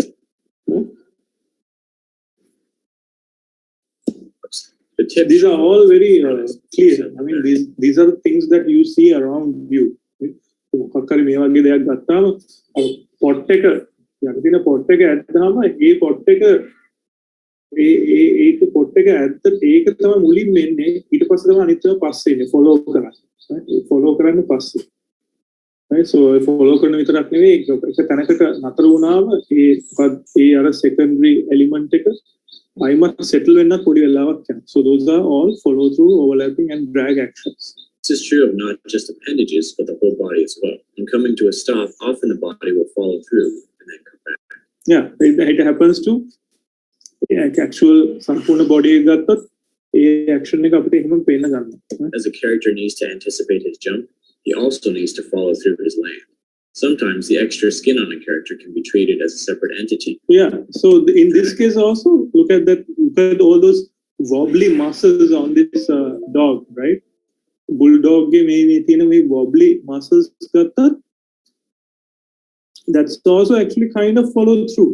එයාගේ ඔළුවේ උඩ හරිය එක පැත්තකට එක වේගෙන් move වුණාට අනිත් ඒවා පොඩ්ඩක් එන්න පොඩ්ඩක් පරක් වෙයි. right? So follow කරන්න. Similar to squash and stretch, the amount of drag that you give something says something about its mass. The first one is like a TV antenna, while the second one is like a feather. Yeah. So a follow through action එක කරන විදිය අනුව the way you do it, by the way you do it, it really determines what kind of material that is. If it is a TV antenna or a feather. It's really easier to add the appendages after the animation of the main body is finished. When adding hair, අපි ඉස්සෙල්ලා කතා කරා වගේ main body action you can actually do with post to post kind of method, and then you can simply go for the overlapping action using the straight ahead kind of method. In this case, the main character is drawn or animated using post to post, and his hair is actually done using straight ahead. Example. Use the previous frame as an indicator of where the hair should be stretched towards. Since it has drag, it should be dragging from where it was in the last frame. In addition, make sure to let the hair follow through. Arms are a good place to insert follow through and overlapping action. Have the elbows lead the arm's actions. The elbow comes first, followed by the forearm, and then the hand. This is true even when walking. The forearms drag slightly behind the elbows, and the hands drag. So maybe follow through කියන එක එකක් පස්සේ අනිත් එක follow කරන කියන එක අපි සාමාන්‍ය හැම motion එකකම තියෙනවා කියලා තමයි අදහස් කරන්නේ. Right? Even the arms and everything, they somehow follows, right? Shoulder එක යන විදියට නෙවෙයි අත අනිත් ඔක්කොම පොඩ්ඩක් පස්සේ delay එකක් තියෙනවා. There is a delay on those sections. So that's what follow through is all about. Overlapping action helps to break up an animation to make it more interesting. If we offset the movement of the legs, the animation. See, there's overlapping action. Right? Is standing up from see how interesting that is. At the movement of the right? arms. You can see one leg is moving separately from the other. So it's not like both legs are moving at the same time. there is some sort of overlap, delay. එකක delay එකක් තියෙනවා අනිත් එකට වඩා. The animation appears more graceful. The character is standing up from the ground. We could offset the top half from the bottom half to make it look easy and realistic. So that's all I got for follow through and overlapping action. The next principle is called slow in and slow out. Next one. Any questions, guys?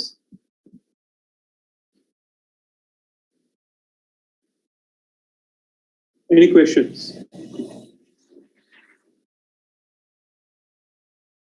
Okay, let's take like a 5 minutes break. I'll be back. Okay. Then we'll discuss the rest of the principles, and then we'll see whether we have time to do a simple bouncing ball animation with Photoshop. First, I need to thoroughly go through these things, and if we have time, we'll quickly do a simple animation as well. Okay, let's continue. Yeah. We are gonna go ahead with the 6th principle, which is slow in and slow out. All right. This video is based on the 12 principles of animation as described by Frank Thomas and Ollie Johnston. All right, so the next principle is called slow in and slow out. This principle refers to the way pretty much all movement starts slowly, builds speed, and finishes slowly. This is one of the most important principles to achieving lifelike motion. Without slowing in, Right. So this is very important, guys. Nothing in this world that usually have this linear kind of movement, right? Linear kind of speed. Everything usually will have an acceleration and a deceleration, right? හැම එකක්ම අපි දකින විදිහට මන්දනයක් සහ ත්වරණයක් එහෙම ගොඩාක් වෙලාවට තියෙනවා. When you actually start moving a camera, moving a car, you don't see the car approaching this constant speed even from the beginning. No, it doesn't happen. It takes time for it to actually get to a certain speed. Then when you actually hit brakes or push brakes, then it slowly gets into a stop, right? So there's always that kind of a curve. That's what actually really means by slowing and slow out, right? things feel mechanical. That's because, as you can see in the front, here in the top one, you see that it starts slow, it goes to a certain speed, and then it slows down to a stop. The one below is very mechanical, right? Like robo-like, where you actually don't see any ease in and ease out or slow in and slow out. robots are one of the only things that actually move. Yeah, even robots would have that kind of motion, but it's very minimal. You know, that slow in and slow out is very minimal. So everything is very robotic. Only in robots we see that kind of action. A constant speed. To use this principle in 2D animation, you take your extreme poses, draw a single in between, and then between those, then only in between the drawings closest to the extremes until you're satisfied with the amount of slow in and slow out. Right, so that's very important. Right, here it starts slow, it goes to a certain speed, and then it slows down. Right, the only thing that you have to keep in mind is in order to draw slow, in order to have something slow, you need to draw more frames. In order to draw something fast, you need to draw less frames. That's all you need to keep in mind. They can speed එක යනවා නම් ඒ කියන්නේ frames ප්‍රමාණය අඳින්න ඕන frames ප්‍රමාණය අඩුයි. මොකක් හරි එකක් slow යනවා නම් ඒකට අඳින්න ඕන frames ප්‍රමාණය වැඩි. Right? See, this is what happens. At the very beginning, you have 3 key main poses, right? These are nicely aligned 3 key main poses. And then there's an in-between. And there's an in-between of in-between, right? See, on both sides, you have so many keyframes. But since there are so many keyframes, so many frames, that motion is slow on both sides. ඒ කියන්නේ පටන් ගන්නකොට slow වෙලා පටන් ගන්නෙ, ඉවර වෙනකොට slow වෙලා තමයි ඉවර වෙන්නේ. right? Always keep in mind, when it comes to slow, more frames. When it comes to fast, less frames, right? AKA මේ පරස්පරය පොඩ්ඩක් කුලේ තියාගන්න. With 3D animation, motion graphic. Graphic එකත් එක්ක ගත්තොත් motion එක with the time. කාලයට සාපේක්ෂව graphic ගත්තොත් relative to the time, right? Usually this kind of curve is very mechanical. You don't see this kind of curve, right? It's very mechanical. Adding slow in and slow out. When you have slow in, slow out, you get by adjusting the Bezier. This kind of curve, right? When the time goes, the motion is somewhat very slow, right? When the time goes to the end, again the motion becomes slow, right? So the beginning and end is very slow. But if you were to look at all the frames, you realize the middle, the frames are less because it's very fast. On both sides, the frames are a lot more. Dark frames, you can make a slow killing. As time progresses, the object starts. See, now it has a nice feeling. Fast and then slowly. Use it wisely. For example, you wouldn't add a. Now the thing is, you need to make sure where to use it. That's the main important thing. You cannot put slow in, slow out everywhere. But in this case, it's not right, because now this ball is actually free falling, right? It's basically dropped from mid-air. එකපාරට උඩින් අත්හැරිය එකක් වෙනවා. එහෙම වුණාම අගට යද්දි, ඒ කියන්නේ පොළවට පතිත වෙන තැන වෙද්දි ඒක slow වේද? Will that be slowed down? No, that's not. So you will always have to understand where to use it and how to use it, right? Out to a bouncing ball adds its color. So now this is wrong. මෙහෙම කවදාවත් අපි ball එක bounce වෙනවා දැකලා නැනේ අතාරින Use ball it එක, wisely. right? For example, you wouldn't add a slow out to a bouncing ball as it's colliding with the ground, but you would add it as it's bouncing back. Yeah. එතකොට මේ slow in එක අපිට slow out එක use කරන්න පුළුවන්, right? Bounce වෙලා උඩට යන ටිකට අපිට slow out එක use කරන්න පුළුවන්, right? Because usually it goes up, slows down, and then again drops, right? You wouldn't add it to a bullet. Bullet, definitely අපි වෙනින් පටන් අරගෙන මේකින් යන එකක් අපි action එක කොහෙදවත් කරන්නේ. Bullet is something that goes very fast all the time, so there won't be any slow in and slow out, right? මේ වගේ තැන් වලට අපි use කරන්නේ. Coming out of a gun, but you would add it as the gun comes up due to whiplash. Using this. But for the කොකා ගස්සනවා කියලා කියන්නේ කොකා ගස්සනකොට එන action එකට slow in එකක් දෙන්න පුළුවන්. Using this principle can allow you to only have to draw one in between if the motion is quick enough. Draw one in between and then add another frame on either end with the drawing slightly skewed in the correct direction, and it's done. Sometimes you don't even have to add the one in between. This kind of motion can be achieved in 3D with very extreme curves. Many people starting out with animation get impatient and draw the next frame very far away from the beginning. It's very unrealistic for a character to go from completely still to. Yeah. So when the character is very still, the very next pose shouldn't be so fast, Fast. so far away. So adding a few drawings to ease Right? into it. So you need to have few more drawings at the very beginning. Like what I said, that for the slow in, or for the slow out, slow out, you need to have many number of frames, right? A good way to fix a choppy animation is to analyze the space between the drawings. They should be evenly spaced, with drawings closer together at the beginning of the action and at the end of it. So spacing. මේ ඔක්කොම එකට අරන් බැලුවාම මේ spacing එකකින් අපිට අදහසක් ගන්න පුළුවන් මොන හරියද slow වෙන්නේ මොන හරියද fast වෙන්නේ, right? Where on which part of the animation it gets slow, which part of the animation it gets fast. And drawings farther apart in the middle. So that's it for slow in and slow out. Clear? Anyone have any questions?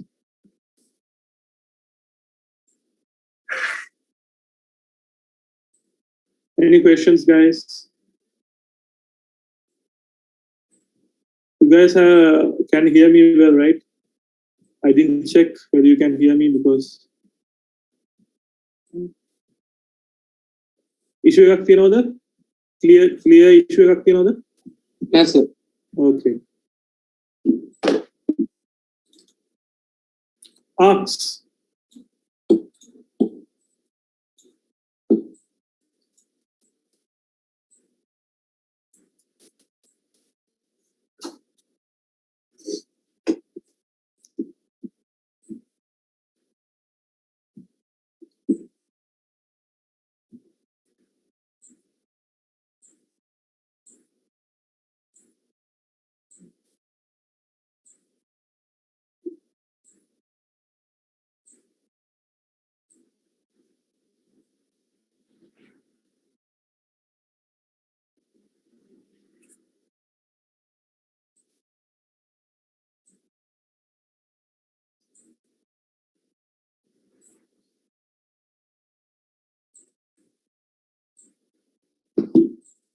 Right? Arcs.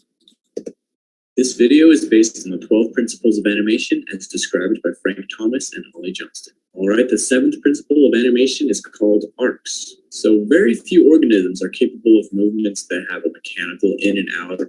So arcs when it comes to arcs can so basically circular, very curvy kind of motion, right?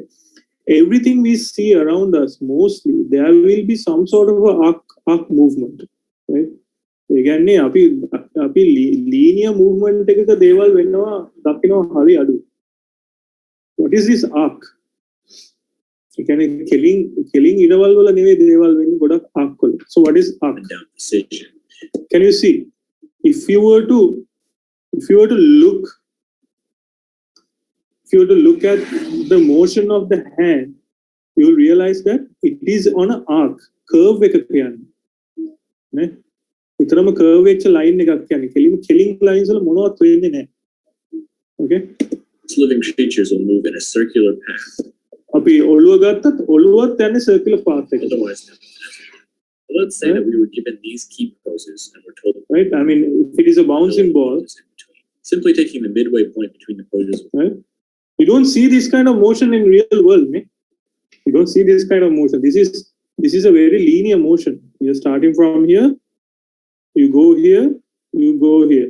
It's a very linear motion. But in real life, you see This looks way too mechanical. The ball needs to follow. you see something like this. එක curve එකක තමයි අපි නිතරම දකින්නේ.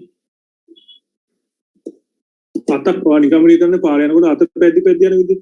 අත කවදාවත් කෙලින් යන්නේ නැහැ නේ. ඉස්සරහටයි පස්සටයි කෙලින් යන එක පොඩි curve එකක නිකන් කව කට්ට කරකවනවා වගේ තමයි යන්නේ.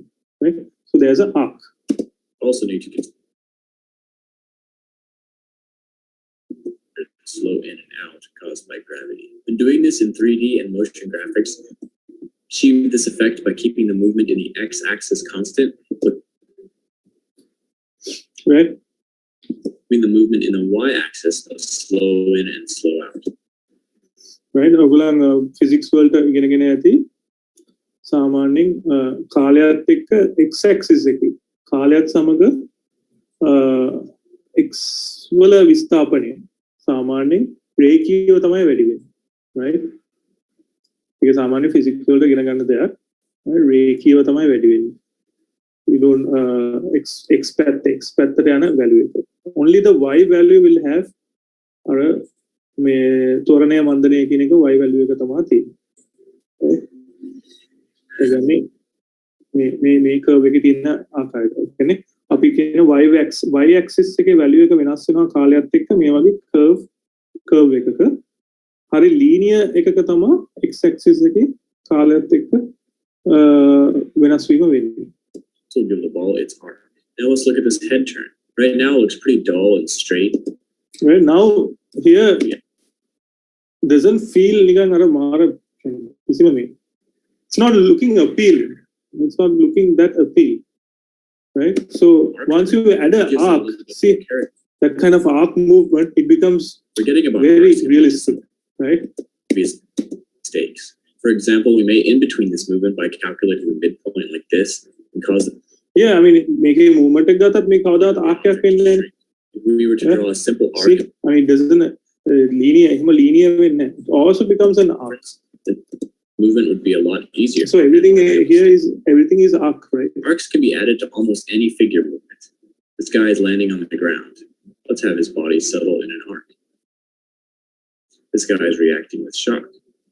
Let's have his body and arms follow an arc. Yeah. See, I mean that motion. Once that arc is added, it becomes way more This guy is realistic, taking a step. not so Have mechanical. his body move down and up in an arc before he Yeah. even takes his next step. This guy is kicking. Have his leg and body follow through in an arc. When movements are very fast, you can add arcs in the form of a smear. Take the beginning and end pose and draw an arc in between and fill it in the same color as the object, maybe slightly transparent or fragmented towards the end of the action. So that's it for arcs. Next, we will be discussing secondary action. අපි ඉස්සෙල්ලා කතා කරපු overlapping action එක secondary action එක ටිකක් confusing වෙන්න පුළුවන්, but it's a completely different thing, right? This video is So based now on we actually learned about arcs. Now let's move on to secondary action. of animation as described by Frank Thomas and Ollie Johnston. Okay, the next principle is called secondary action. This principle is often associated with overlapping action, although according to Frank and Ollie, it means something very different. Secondary action describes gestures that support the main action to add more dimension to the character animation.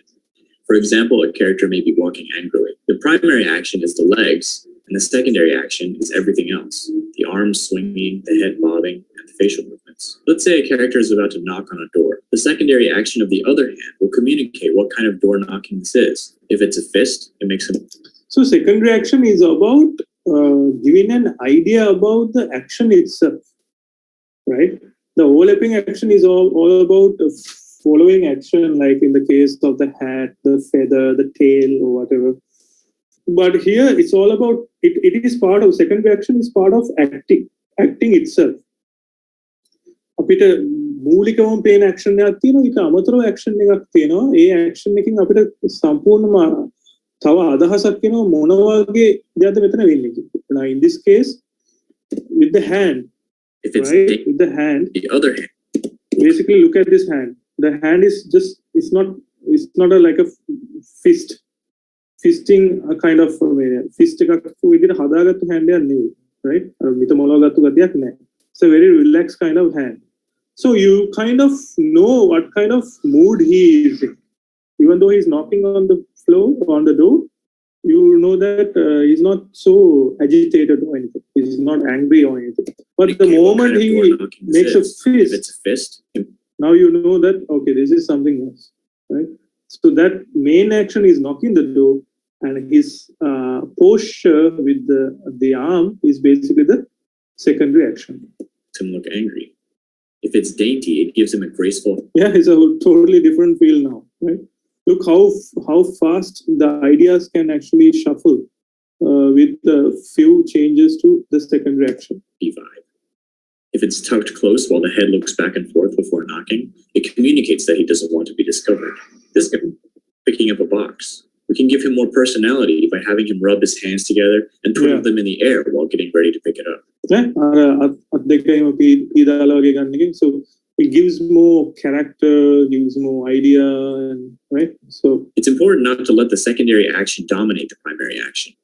If a figure has a sad expression that should be seen, and we are adding a secondary action of wiping away a tear, the hand should cover the face. Yeah.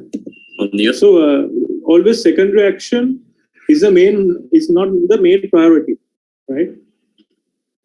Not at any point the secondary action should not overpower the primary action, right? If the primary action is about being sad, the secondary action helping him to become more sad should not overpower it. The මේකෙදි මේ ඇස් දෙක වහගෙන ඉන්නේ මුළු මූණ පේන්නෙත් නැතුව යනවා. So you are actually kind of, secondary action is kind of disturbing the primary action. don't let it So go it should not unnoticed. happen. People might not even notice that there's a tear there unless you give it its own time. This is why the principle of staging is very important. So that this secondary action is So let's enough. take this simple bite animation and give it some secondary action. First, let's make him lick his lips to show that he's hungry. Next, let's make him close his eyes and have his eyebrows go up, showing that he likes it. Last, let's make him shake his head because he cannot believe how... Yeah, so those are secondary action. Basically, eating is the primary action. licking, using the tongue, licking the lips, closing the eyes, and even shaking his head. All those are secondary actions. Taste. The primary action is the bite, but all the secondary actions add more. So as you can see, compared to overlapping action and follow through that we talked about earlier, secondary action has everything to do with staging, acting, and telling a story. To the bite. It's more than a That's all I've technique. got for secondary action.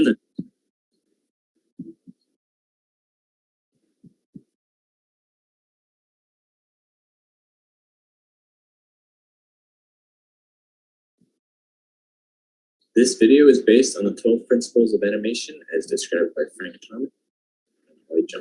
So the next principle is called timing. This principle states that the personality and nature of an animation is greatly affected by Timing, which is very important. The personality and nature of an animation is greatly affected by the number of frames inserted between each main action. See, everything that we do is all about time and space. So it's all about we are controlling the space and the timing of those within the space. Right? මේ space එකක් ඇතුළේ තමයි මේ හැම element එකම control කරන්නේ. සහ ඒ elements වල ටයිමින් එක අනුව තමයි අපි ඊළඟට අපේ කතාව ඉදිරිපත් කරන්නේ. Right? Number of frames inserted between each main action. Basically, if you have many drawings that are very close together in between the two main poses, the action will be very slow. Yeah, like what I was talking about. When you have so many frames, then that means the action is slow. Right? Contradiction. So when you have so many frames, the action is slow. When you have less frames, the action is fast. If you have very few drawings separated apart from each other, the action will be very fast. Less drawings means fast, more drawings means slow. One simple action can have 10 different meanings depending on how many frames you give it. Beginning and end. Frames is leaning from one shoulder to the other with no in-betweens. It looks like his head Another situation hit by a tremendous force, nearly snapping off his neck. With one in-between, his head has been hit by a rolling pin or some other object. With two in-betweens, he has a muscle twitch. Three in-betweens, he's dodging the rolling pin or the other object. With four, he's saying, move it, get out of here. With five, he's more friendly, saying, over here, come on, hurry. With six, he sees a good-looking girl or the sports car he always wanted. With seven, he's trying to get a better look at something. With eight, he's searching for the peanut butter on the kitchen shelf. With nine, he is appraising something very thoughtfully. So, may dana keyframes wala hatiyata the idea you can bring is somewhat changes, right? High-em kane parak wadina ekata echchara frames pramana code naha kiyala thamai mege adahas karanne. Three in between, right? Within the few in betweens, you can get a. With two in betweens, he has a muscle twitch. With three, so it really depends on what you want to show. Can I go dark expression based, very subtleties ekka yaneka. Subtleties can are assume action එකක් base කරගෙන යන්නේ වලට අපිට ගොඩාක් keyframes අවශ්‍යයි ඒව ටික පෙන්නන්න. හැබැයි හරි ඉක්මනට වෙන දෙයක් action එකක් වගේ දෙයකට keyframes ගොඩාක් අවශ්‍ය වෙන්නේ නැහැ. With five, he's more friendly, saying, over here, come on, hurry. With six, he sees a good-looking girl or the sports car he always wanted. With seven, he's trying to get a better look at something. With eight, he's searching for the peanut butter on the kitchen shelf. With nine, he is appraising something very thoughtfully. And with 10 in-betweens, he is stretching a sore muscle. The standard frame rate for movies is 24 frames per second. If one drawing is made for each frame, 24 drawings. Right? 24 frames per second, as we know, is the frame rate for film. Okay? That is called drawing on one. So, timing, so basically, if you were to draw on each frame, right? If you were to draw on each frame, for every second, In film, there are 24 frames. That's what frame rate is all about, right? Right? On each on every frame, on every second, there will be 24 frames. So if you were to draw on all 24 frames, that's called drawing on once. Frame 24 frames, that's what you call drawing on once. If one drawing is made for every. But then you can also go for one after the other, every other frame, right? Every other frame. Again, Frames. That's called drawing on twos, every, right? drawing But if you were to look at, it's actually you can even go for drawing on threes as well, right? meant to draw on twos But rather than. as you can see, hammer frame එකේ මදිනකොට තියෙන smoothness එකයි හැම අනික් frame එකක අදිනකොට තියෙන smoothness එකයි දෙකේ වෙනසක් පැහැදිලිවම පේනවා. You find that drawing on ones is smoother than drawing on twos. But then remember we talked about this. If you were to draw on every frame, that means it takes a lot of time and effort, right? That's why usually animators would go for drawing on twos. Okay, drawing on twos is something that animators will follow.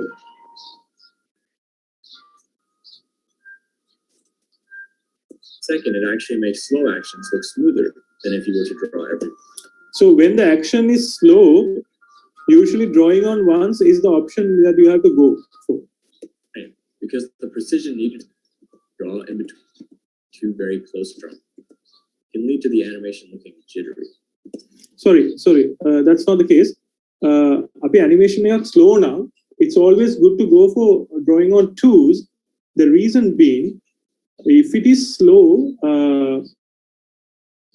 there's a chance that it will look a bit jittery. Because we are actually drawing on every frame, right? Slow actions. As you can see, on every frame, when it is drawn on every frame, it looks jittery, right? But when you're actually drawing on twos, you don't really get that feel. So this happens only when the action is slow. When the action is slow, always it's best to go for drawing on twos. Frame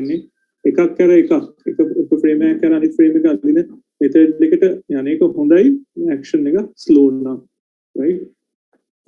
Drawings can lead to the animation looking jittery. Some would also say that drawing on twos is better for fast actions as well, because it gives a sparkle and spirit to the animation that would otherwise be too evenly timed and less lively. Some are drawing on twos for fast action is also good. This is what he's saying is basically it's actually based on personal preference. Slow action draws on twos. Fast action right? But for draws on ones it is very smooth. It is very smooth looking. But drawing on ones is necessary when there's very fast action that needs to be read, often to scramble or. See, in this case, it draws on ones because the action is fast and it's very clear. Less frames depending on how much movement there is. And this can give a very dynamic effect to the animation. Right, that's all I've got for timing. The next principle is called.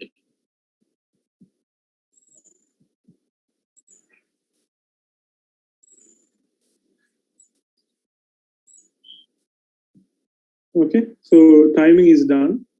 Then we talk about 12 principles of animation as described by Frank Davis and Ollie Johnston. So the next talk about exaggeration. Exaggeration. Basically, every action, pose, and expression can be right? taken to the next Exaggeration again. This is animation, right, guys? So this is not real, whatever you see in real life, right? And the things that you can do with animation is basically like only limited by your own imagination, right? You can do wondrous things. That's what cool about animation, right?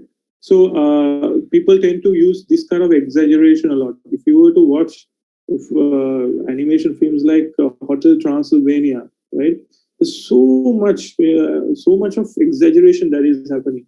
Those characters can actually bend in any form or any shape they like, right? They can take any shape they want, because that's the kind of style that they use for that particular film, which is on a lot of exaggeration. Like, let me show you a video.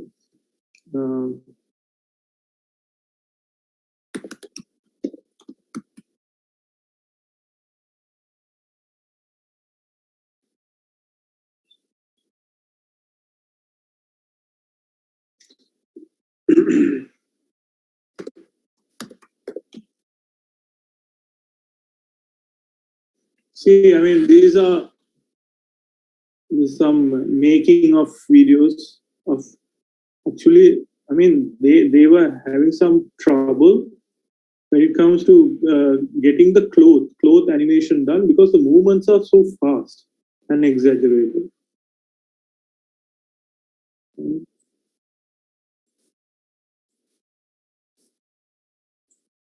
If you have to look at this action here, so these are all exaggerated, right?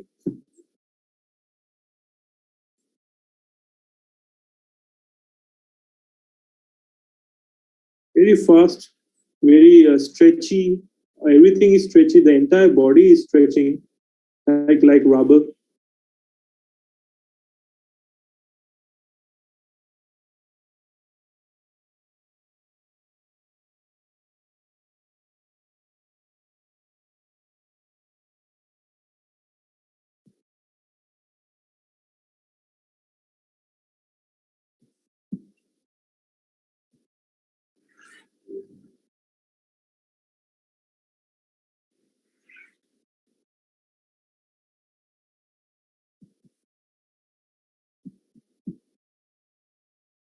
Right? So that's the amount of impact on the viewer. So the early animators at Disney would get confused because Walt would tell them to add more realism, but then when they changed it, he would criticize the result because it wasn't. Yeah. So it's the opposite of realism, basically. You know, it's the right opposite of realism. You are making it not realistic at all. So that's the beauty of that animation. Great enough. In Walt's mind, there was probably no difference. Making it more realistic didn't mean make the physics and proportions more consistent with reality, but rather make the idea or essence of the action more apparent and real. So if a character was sad, make him sadder. Yeah. So if you want to make someone sad, make him sadder. Right? That's what it means. Making it, so it's very clear, very understandable, right? If this Mickey Mouse shot, if the Mickey Mouse, this character is happy, making even more joyful. Of the action, more joyful. He's dancing and all. And real. So if a character was sad, make him sadder. Bright, make him brighter. Worried, make him more worried. Wild, make him wilder. Exaggeration doesn't mean more distorted, but more convincing. Yeah. It's amazing how you can always add exaggeration. This animation looks finished, right? But let's give it some exaggeration. Yeah. See, I mean, that in both situations, the anticipation is there, right? He's actually bringing back the saucepan. That in both situations, the anticipation is there. The only thing that is different is the exaggeration. This time and the second time, he exaggerates the motion even more. When we compare the two, the first one definitely looks less powerful, even though earlier we thought it was finished. When more quick, the exaggeration needs to be bigger in order to be noticed. This still frame looks way too extreme. Yeah. See, there's in the one of the frames, the cat looks like this, right? Which is physically impossible for a actual cat to get stretched like this. But this is the kind of this stretch. This is basically stretching, right? Like squash and stretch. This is stretching, and that makes it exaggerated. Realistic, but when you play it in motion, it looks less extreme. That's because a lot of the frames that your eye perceives in a short time are less extreme frames, and only one. Yeah. So even though that extreme pose is there, it's not so weird to the eye, right? Because most of the other poses are quite normal, right? Out of 5 poses, only one is extreme like that. One is exaggerated. The rest is all just normal poses, well, slightly normal poses, right? That's why it doesn't look weird. It's very extreme. So in order to boost its presence, you can either make it stay on screen longer or make it more extreme. Since it's hard to tell how much room you have for exaggeration, a good rule to follow is to push the exaggeration level until it actually becomes too much. Then wind it back until you're satisfied with it. This way you see the whole range beforehand instead of shooting in the dark. Right? That's all I've got for exaggeration. So that's exaggeration, right? Any questions so far? No, sir.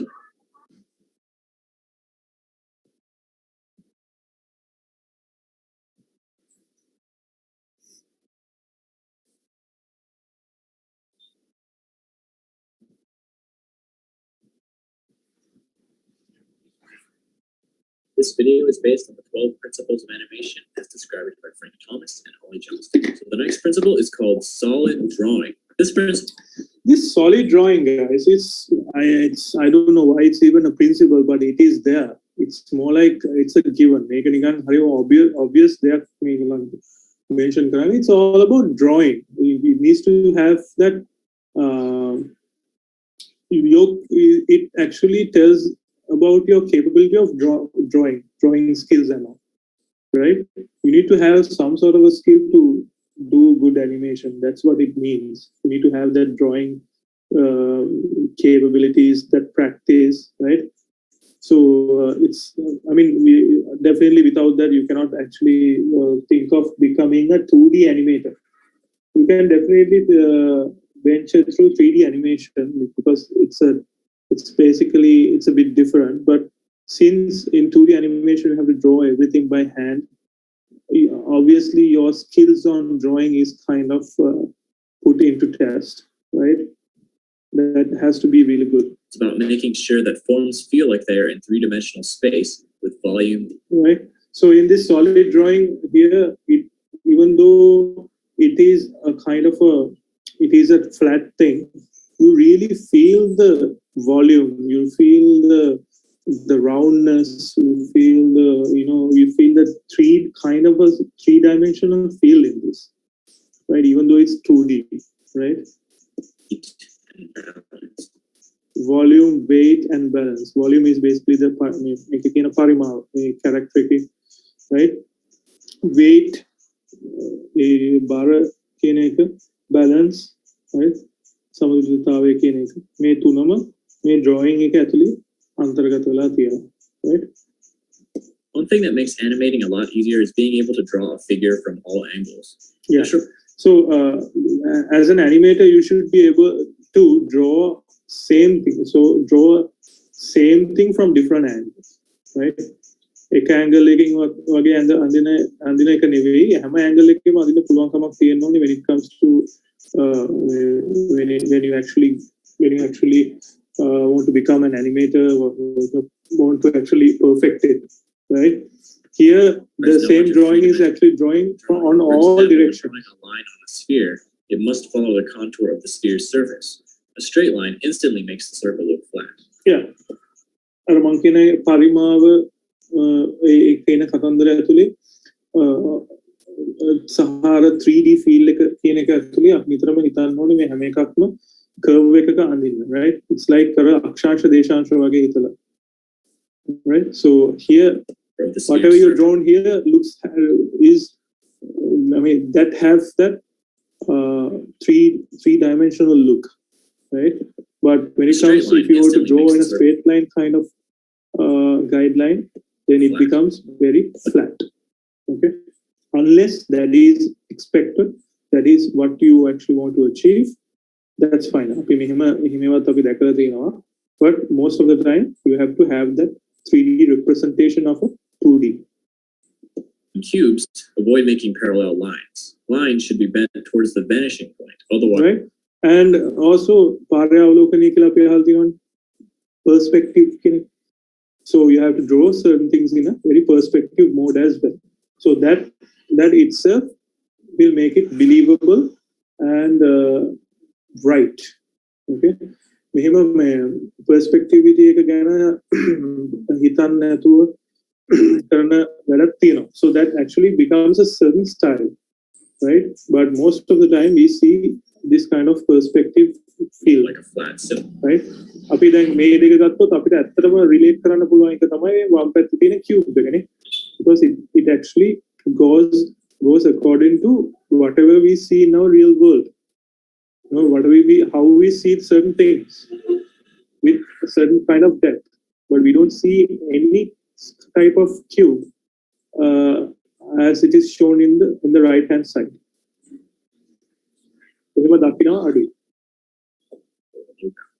When doing a rough pass of the character, use basic solid shapes like spheres, cubes, and මේක තමයි සාමාන්‍ය ඕනම concept artist කෙනෙක් follow කරන්නේ. So just like how you actually did animation with first drawing the keys and drawing the extremes and then overlap the what do you call those the overlapping things, right? Here also, when it comes to drawing a character, you first start off with basic shapes like a cube, a sphere, a cylinder. You know, you start off with those basic shapes, and then slowly you add details to it.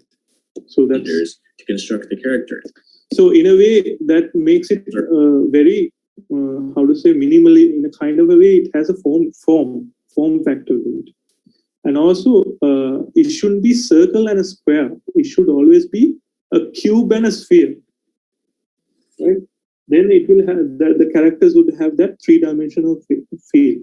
Okay, now people use kind of basic shape, otherwise square, samajaturastraya, round, ඒ වගේ නැතුව ගෝලයක්, ඝනකාභයක්, ඝනකයක් වගේ පාවිච්චි කරලා ඒව base කරගෙන පටන් ගන්න එක තමයි හොඳ. Then the character will have that three-dimensional feel.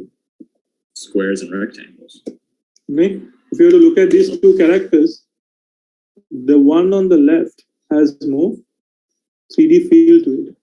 Right? Be mindful of the space they're in. Another thing you can do is draw perspective lines on the ground to keep track of their distance from the camera, so that you can see. I mean, this is not like a rule or anything. If you feel like this is exactly what you want, මේ දකුණු පැත්තේ තියෙන character එක නම් ඔයාට හරියටම ඕන, you can definitely go with that. That's totally fine. Okay,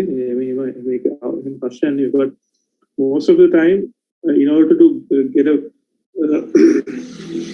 a feel, we actually tend to go for that three-dimensional look.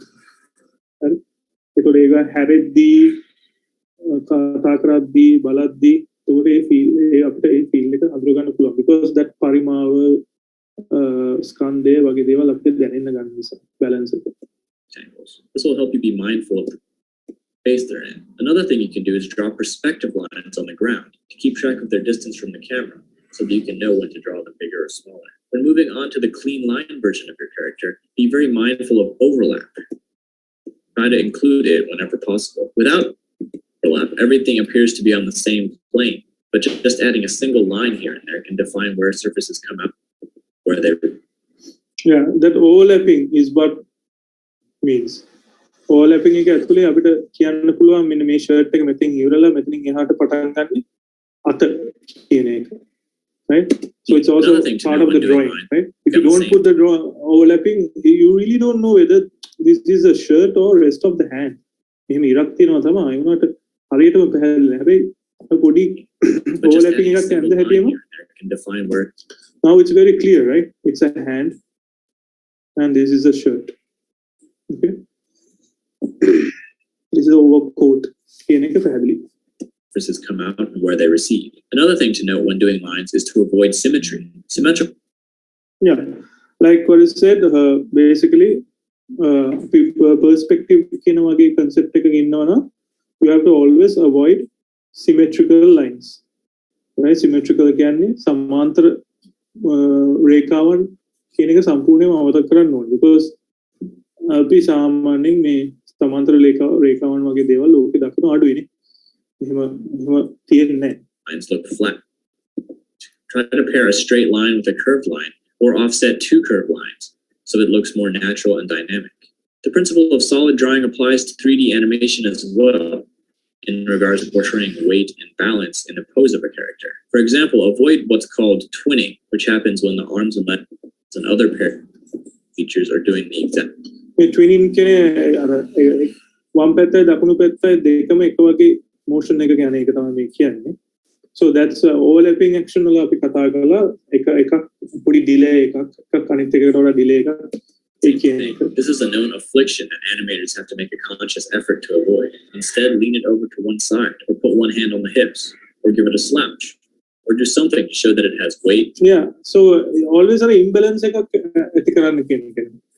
Imbalance එකක් කියන්නේ දෙක හරියටම නිකන් අර කණ්ණාඩියක් ඉස්සරහින් නම් කරනවා වගේ නිකන් කණ්ණාඩියක් ඉස්සර ගත්තාම ප්‍රතිබිම්බයත් අපි කරන දේම කරනවා ඒ අදහස ඒ අදහසෙන් ගත්තොත් ඒකම කරන්නේ නැති වෙන්න always try to have some sort of a change on one side of the body to the other, right? It has to keep its balance in a 3D environment. ඒ අස්ස balance එක තමයි maintain කරන්න ඕනේ. So that's all I've got for solid drawing. The last and final. So this has everything to do with getting the drawings done.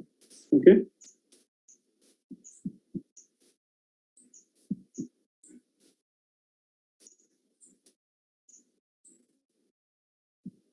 Okay, final one, which is the appeal. This video is based on the 12 principles of appeal කියන්නේ තත්ත්වම solid drawing එකට හා සම්බන්ධව කතාවක් තමයි. Alright, the It is last very principle of animation much is called appeal. alike. Basically, characters that you animate should be somewhat.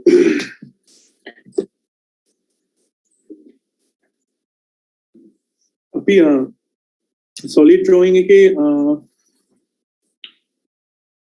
volume එක weight එක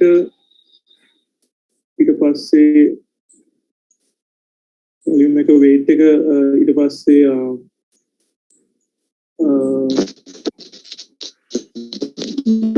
balance sorry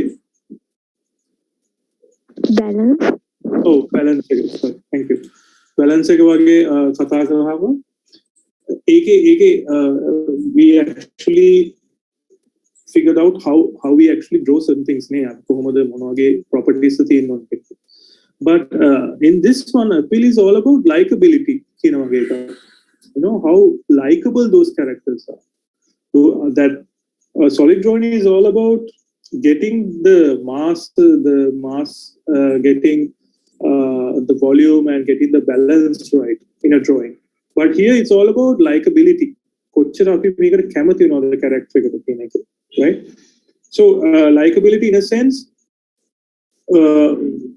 ඒ කියන්නේ villain කෙනෙක් වුණත් likable වෙන්න ඕනේ ඒක තමයි මේකේ theory එක අපි මේ සතුරා වුණත් likable වෙන්න ඕනේ likable කියන්නේ කැමති කියන එක නෙවෙයි but it is appealing බලන් ඉන්න පුළුවන් යා odd නෑ right අපි ඕනතරම් අපි දැකලා තියෙනවානේ මාර villain කියලා කියන ඕනතරම් චරිත ලෝක සිනමාවේ so we had seen what a villain කියලා එහෙම කියන ඕනතරම් චරිත so there is that appeal factor with that particular villain right so this thing is all about that to look at.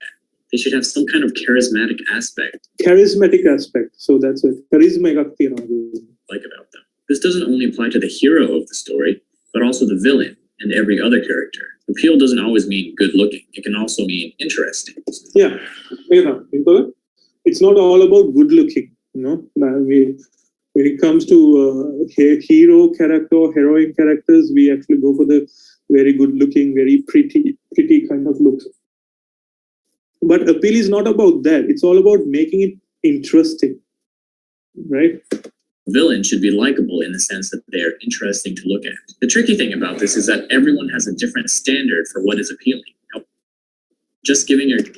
So this is very important, right?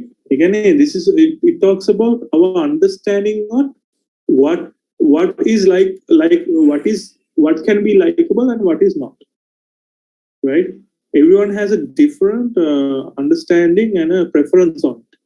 සමහර කට්ටිය කැමති So that's something different. So basically we kind of have to find that common ground, right? A dynamic design can greatly boost its appeal. Here are 3 steps to doing that. First, use a variety of shapes. Instead of using the same shape for every character, try out different shapes, because there's no limit to the spectrum of crazy configurations that characters can have. See how interesting they had approached it. This is brilliant, right? Instead of going for the same shape, we call this shape language, okay? Basically every character can have a certain shape. So all these shapes are basically just squarish, very square. Rather than going for one shape, just try out with different shapes. Character, right? Try out different shapes, because this is very much triangles. No limit to. It's like a potato, no? That kind of oval shape. Spectrum of crazy configuration. And kind of a flamey, curvy. That characters can and have. Also, whole variety of shapes. It has everything basically from a square to triangles and everything. Good so character. Now all these 4 has a very interesting formations. Right? Design starts with a clear shape. Second, play with proportions. Cartoonists often magnify. Right? Proportion exaggerations but not in animation, but in drawing style. Right? So rather than going for actual proportions, we go out of proportions. So caricatures caricatures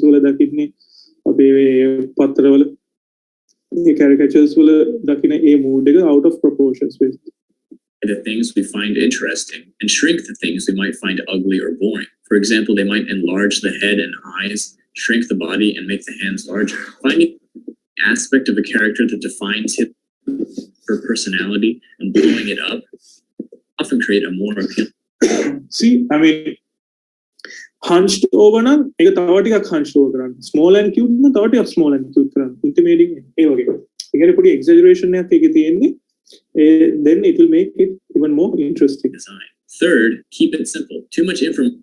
This is very important, guys. Too much information will not make the character too appealing. That is one of the reasons why in those scenarios where I was actually showing you the Lord of the Rings cartoon, right? Actually, it did not appeal to many people, right? Compared to many other Walt Disney cartoons that was produced. That LOTR, Lord of the Rings cartoon film I showed you, there are a lot of details on those characters, right? And I'm pretty sure not many of you even heard about that film. And even myself, I only got to know after watching the Lord of the Rings, and so many years after that also, like so many years, because nobody knows that even exists, right? That's the problem. I mean, you need to somehow keep certain things simple to make it probably appealing. Now, in this case, there are a lot of details in it, right? You can overcomplicate the character and also make it harder and more restraining. See, I mean, the more you add, the less appeal it would get. I know that it's so nice. As a drawing, it's nice, but to get all these details. But as an animation, it's not. For animation, everything has to be simple like this. With animated characters, you have to pick and choose what details to keep, because you're going to be right. So it's always necessary to understand which detail you're going to keep and what to drop. Those details hundreds of times. So let's give some characters an appeal makeover. This king has a generic shape and not much personality. Let's make him more like an egg. Now his appeal comes from looking loud, powerful, and petite. This robot mercenary has too many details to see any personality. Let's pick a few details and emphasize them, remove the rest, and change his shape. Now he has a mysterious appeal to him. See, appeal. This fisherman is pretty average. Let's adjust his proportions to emphasize his lankiness and make that his point of appeal. So that's all I've got for appeal, and so brings us to the end. That's of our basically series. So I thank you all for about watching it. the principles of animation, right? I actually learned a lot about it. You can check all these if you want to check all this again, go and type in YouTube principles of animation. You'll find the exact thing over there in YouTube, right? But I want to actually go one by one and then explain it to you, so you'll have a better idea about this. So it's all about this. It's all about this is all about the principles, and you will see all these applications in every animation you see. You had seen or you're about to see, right? Every Walt Disney animation, every I don't know, whatever, all those animation done for TV, you'll see these applications. Any questions so far?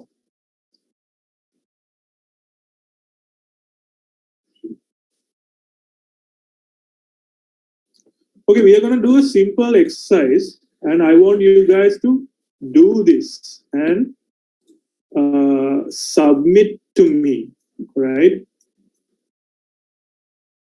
Because we haven't started any practical work yet, and I take this opportunity to do this practical work, and I want you guys to submit this. I don't know. I will ask Ms. Malwatta how to have a portal open for submission. ඔයගොල්ලන්ට මොනවද submit කරනවා සාමාන්‍යයෙන් කොහොමද කරන්නේ? Is there a particular way you submit stuff?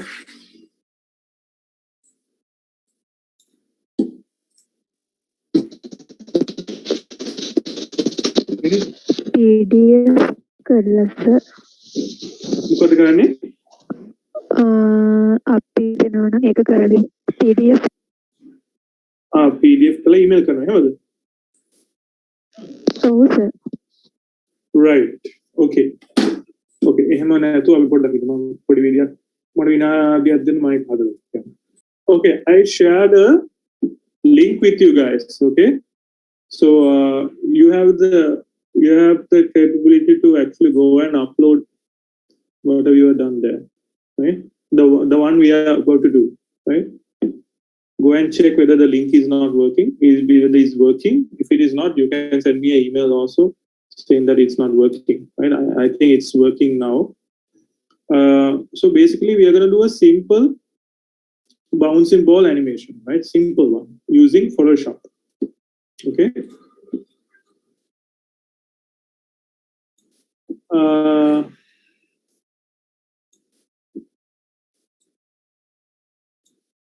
Let me share the screen again. Okay. First, what you have to do is basically go and search for good reference. Go and search for good reference. Remember, initially I told you, if you want to do animation, you need to have always, you need to collect references and then look for videos that can help you with the animation, right? So this is a reference that I downloaded from YouTube. Basically, it's a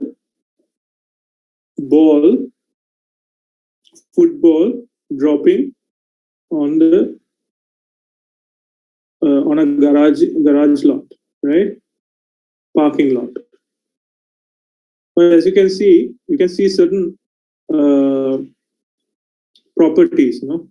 උඩේ ඉඳන් පල්ලෙහාට වැටෙනකොට අර හැම එකකදීම මේ ශක්ති හානියත් එක්ක වෙන දේ with the resistance and everything, how the energy diminishes and how the ball would actually at a certain point be going down and down, right?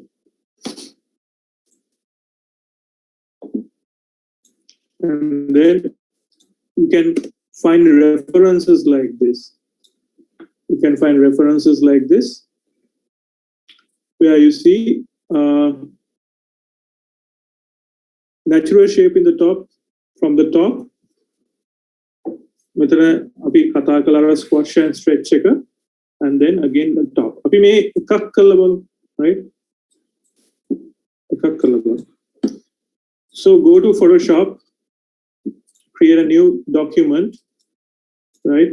It can be any document, any size you want, you like, that's fine. I'm going to name it bouncing ball, right? Here the resolution I put HDTV 1920 times 1080. Okay, it's basically full HD size, and then I'm gonna hit OK. What happened? Bouncing ball. Bouncing ball. Okay, so I have this empty document. I'm gonna switch off guides.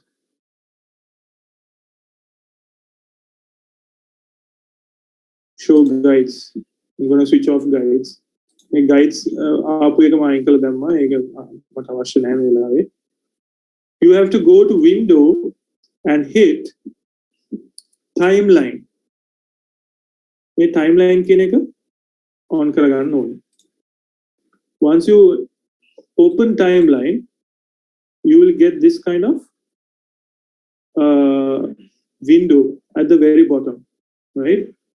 Here, there's an option. You can either select create video timeline or create frame animation.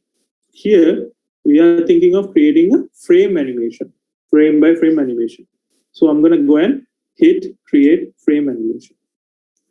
Once I hit frame animation, I'll be getting this frame. Make a frame එකක් ඇවිල්ලා තියෙනවා. පේනවද? හරි? මේක frame එකක් ඇවිල්ලා තියෙනවා. මට පුළුවන් මෙන්න මෙතන icon එකට ගිහිල්ලා මේ frames ප්‍රමාණය වැඩි කරගන්න.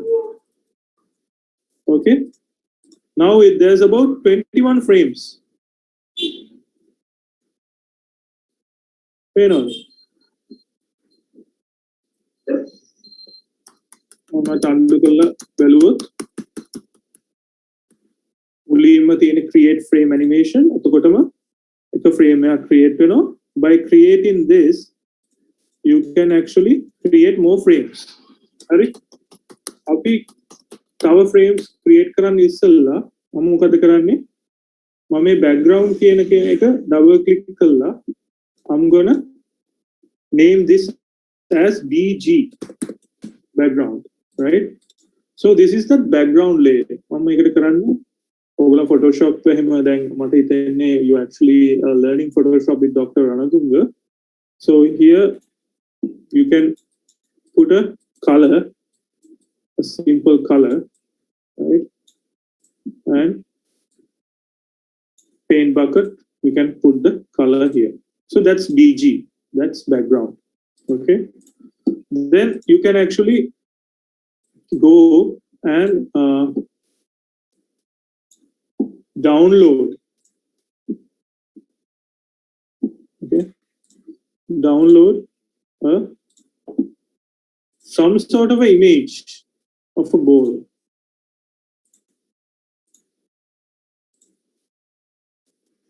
And drag it and drop it on here.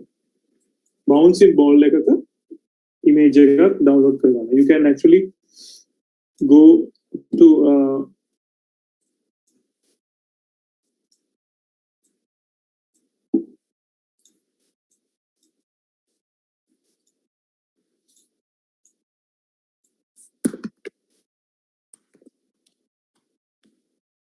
you can say football, go to images, and then you can go to tools, and from tools you can select transparent. Okay, once you hit transparent, you get different types of balls, right? With transparency, you can what a transparent images what ගන්න පුළුවන්, right? එහෙම එකක් කරගෙන ඒක drop කරනවා අපේ main image එක. Now we can scale it and place it somewhere here.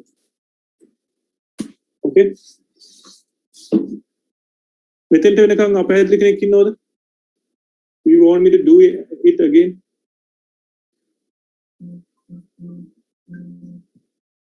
Anyone?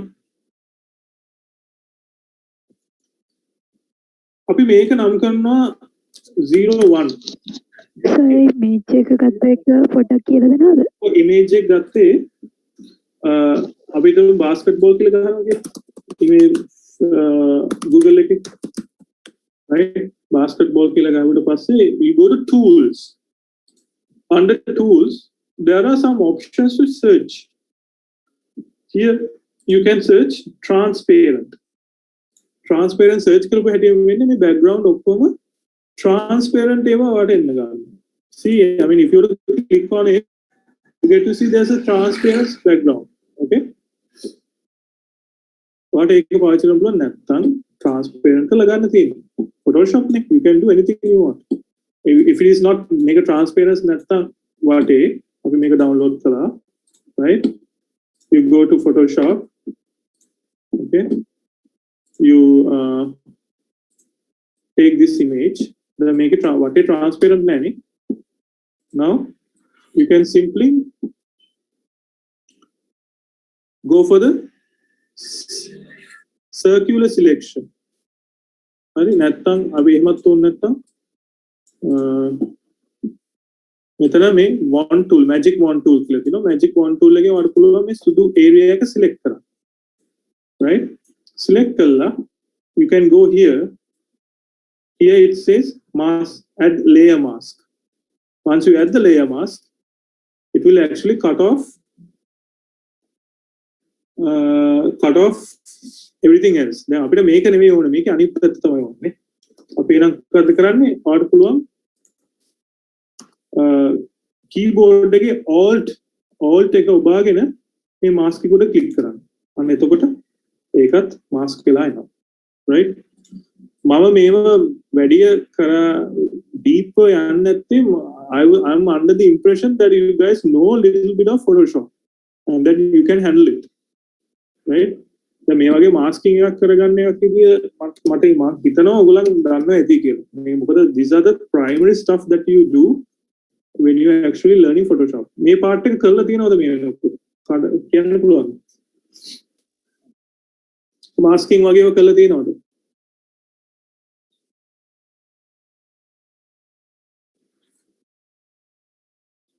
Anyone? Sir, till now we had not started Photoshop. Oh, okay. I was told that you will be starting Photoshop. Anyhow, මෙහෙම කරමු. අපි ඉස්සලාම මේ වගේ මේ transparent image එකක්ම මේකට import කරගන්න, right? So transparent image, so you don't have to do masking or anything, right? So basically the way you know that it is transparent is basically මේ වටේ පේනව නේද මේ කොටු තියෙනවා. ඒ කියන්නේ ඒ වටේ transparent කියන එක තමයි එකකින් කියන්නේ. right, ඒක select කරන්න පුළුවන්. මෙතනට ගිහිල්ලා මේ transparent කියන select කරලා right. එතකොට අපි මේක දැන් import කළොත් මේක Photoshop වලට import කළොත්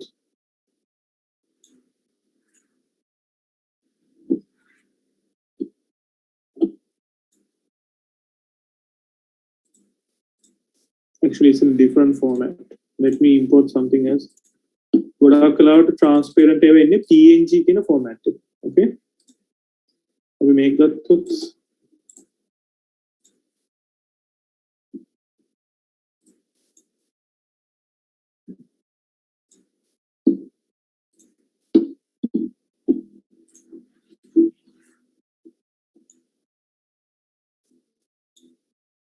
එතකොට වටේ අතරම වටේ මොනවත්ම නැහැ. There's no white border or anything, right? So that's how you bring. So you bring one image like this, and then I'm gonna name it one, right?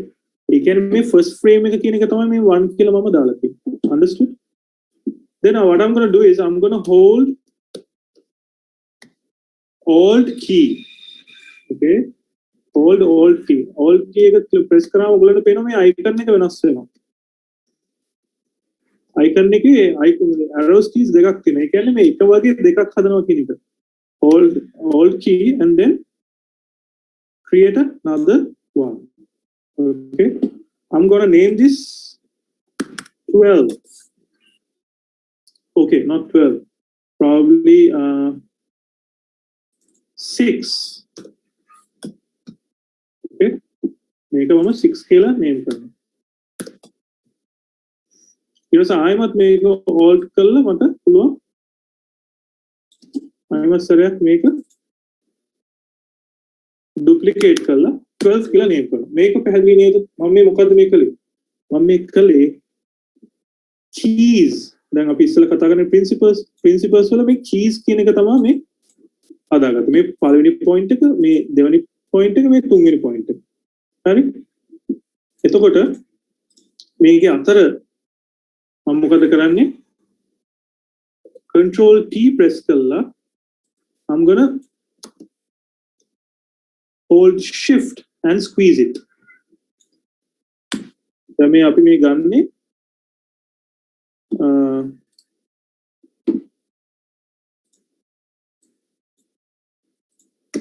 මේ කරන්න යන්නේ මේක, right? Very first point මේ අර extreme එක, මේ ඊළඟ එක. හරි? sorry මේ keys තුන තමයි මේ keys දෙක ගලට පස්සේ මේ එක extreme එකක් තමයි කරන්නේ. key එක කියන්නේ අපි නිතරම අපි කතා කළා key එක කියන්නේ පටන් ගන්න නිසා අර මේ අවසානයේ මේ අපි මේ extreme එකක් තමයි මේ මැද හදාගන්නේ. හරි? now you can actually select number 1 and then create a few more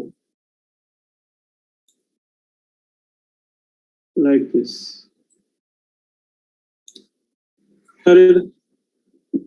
මේව මට නම් කරන්න පුළුවන් 1 2 මේ දෙවෙනිට තියෙන 2 3 4 මේක ඇත්තටම ඔයගොල්ලන් කරලා නැත්තම් පොඩි ප්‍රශ්නයක් තමයි මෙච්චර ඉක්මනට මම මේක කරන එක. ඒ වුණාට මේ අපි අයිමත් සරයක් next week අයිමත් කරමු. මට හිතෙන්නේ අපිට මේ time එක නැති මේ ඔක්කොම කරන්න. ඒ නිසා අද ඔයගොල්ලන් මේක submit කරන්න ඕනේ නැහැ. මම දැන්ට එක සරයක් මේක කරගෙන යන්න. right? පොඩ්ඩක් බලාගෙන ඉන්න කොහොමද කරන්නේ. 5 හරි? දැන් ඔන්න මට තියෙනවා first frame එක, second frame එක, right? third frame එක, fourth frame එක. දැන් මේ fourth frame වගේ වෙද්දි මට පුළුවන් මේක squeeze පොඩ්ඩක් ඇදෙන එක පටන් ගන්න නේ.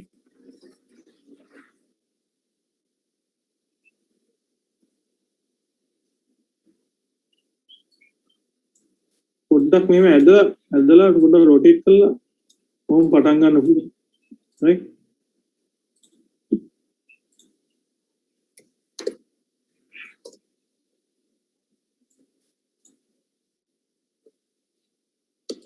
අර volume එක තියාගන්න ඕනේ. remember squash and stretch වල තියෙන එකම දේ තමයි volume එක තියාගන්න. දැන් මේක මම මේ 6 කියන frame එක squeeze කළාට මේ දෙපැත්තෙන් ඇද්දේ නැහැ. right? දෙපැත්තෙන් චුට්ටක් අහින්න ඕනේ. ඒක තමයි volume එක maintain. නම් 5th frame එකත් මම කරන්නේ ඔය විදිහට shift එක hold කරගෙන ඒක තව ටිකක් මෙහෙම අදිනවා.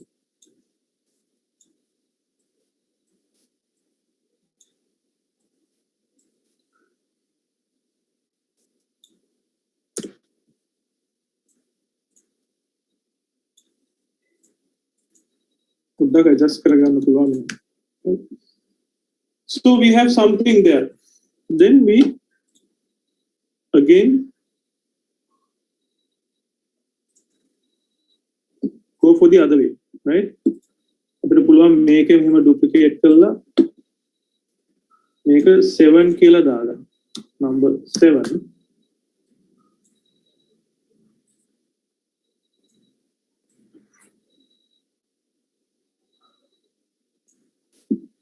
number 7 එක ඕන්න මේ පැත්තට ඊට පස්සේ හදාගන්න. right? බලන්න. if you have to look at that image, right? මේ ඒකේ විදිහට තමයි මම මේ කරගෙන යන්නේ. right?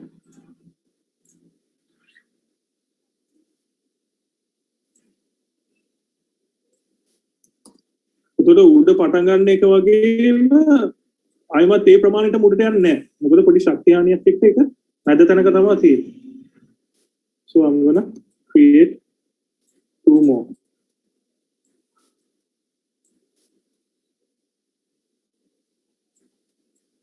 And also I have to keep in mind the arc. මේ curve එක ගැන පොඩ්ඩක් හිතන්න. ඒ නිසා මම මේක select කරගෙන මේ curve එක හදා ගන්නවා. Right? And also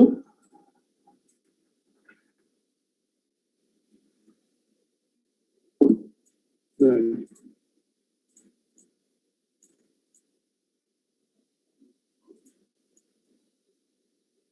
So what යටින්ද rename කරගෙන આવොත් මේක 6 මේක 7 මේක 8 හරි 8 එකත් පොඩ්ඩක් මට පුළුවන් පොඩ්ඩක් ස්ක්වොෂ් ස්ට්‍රෙච් කරන්න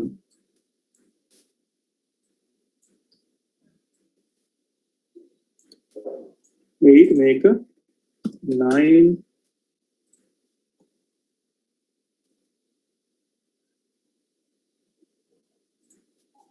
මේක 10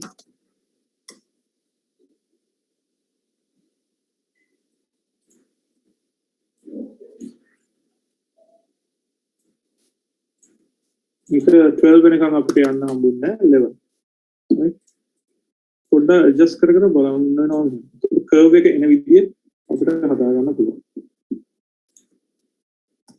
don't worry too much on this මම මේ වල demonstration එකක් කරන්නේ අපි මේක බලමු කොහොමද අල්ලගන්න පුළුවන් කට්ටිය ඉන්නවනම් අල්ලගන්න නැත්නම් අපි බලමු මේ කොහොමද හරියටම කරන්න කියලා next week එකේ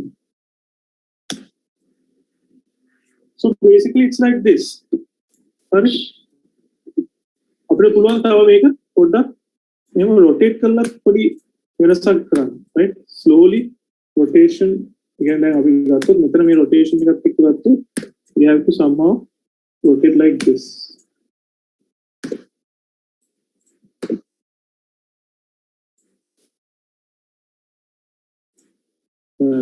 now මෙතනින් ආයෙත් මේක මේ පැත්තට rotate කරන්න පුළුවන්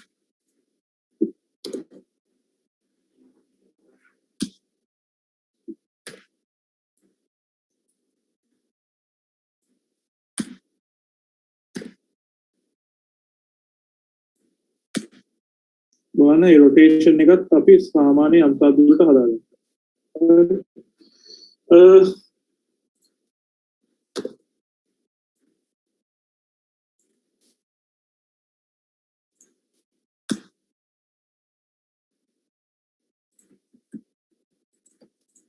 Okay. Right. දැන් අපිට තියෙනවා 11 frames තියෙනවා මේ විදිහට. හරි? 11 frames තියෙනවා.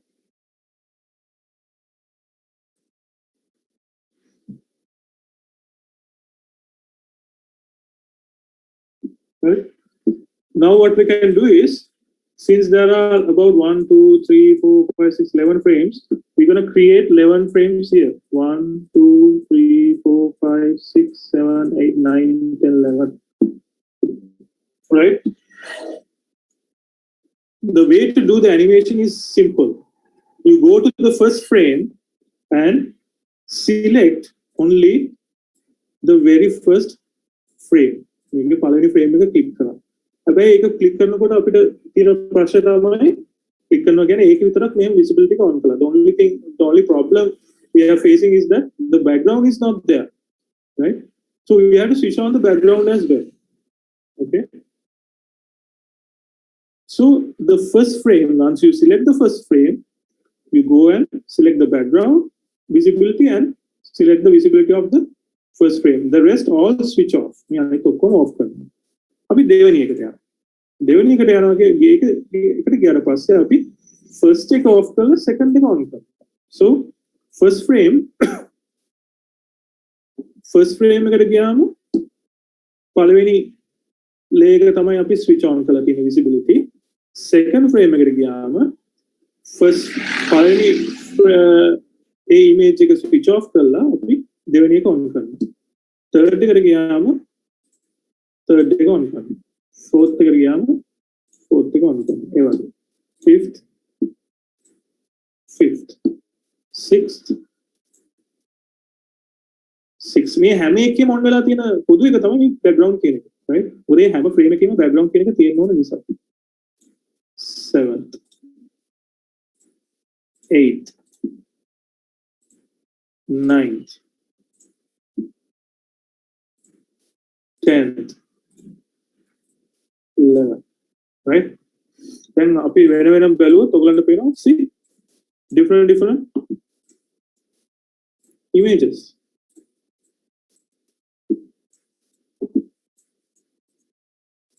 දැන් අපිට තියෙන්නේ මෙතන තියෙනවා මේ යටව තියෙනවා play button එක. play button එක click කරන්න. Can you see?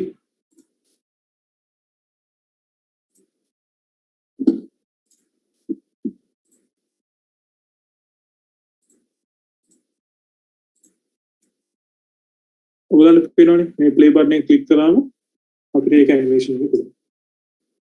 දැන් ඔයගලන්ට තේරෙනවා මේ animation එක මාර fast කියලා. හරි? අපිට ගොඩාක් දේවල් බලා ගන්න බෑ. එහෙනම් මේක slow කරන්න නම් අපි මොකද කරන්න ඕන? කාටද කියන්න පුළුවන්? Who can tell? Now it's very fast. I want to make it slow. What should I be doing?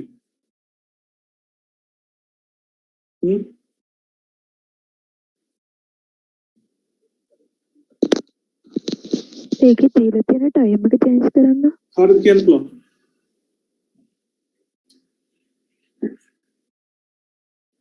අපි දැන් කතා කරපු දේවල් වල තමයි මේක තියෙන්නේ. ඒකේ දාලා තියෙන frames වල දාලා තියෙන time එක change කරන්න ඕන.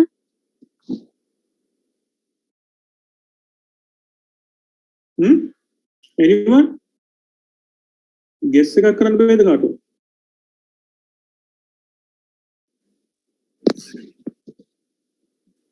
දැන් අපි මේක තව image එකක් on කරලා මේ ඔක්කොම on කරලා බලමු. දැන් මේ ඔක්කොම on කළාම මේක දැකලා ඔයාලට කියන්න පුළුවන්ද මේ කොහොමද අපි තව motion එක slow කරන්නේ කියලා?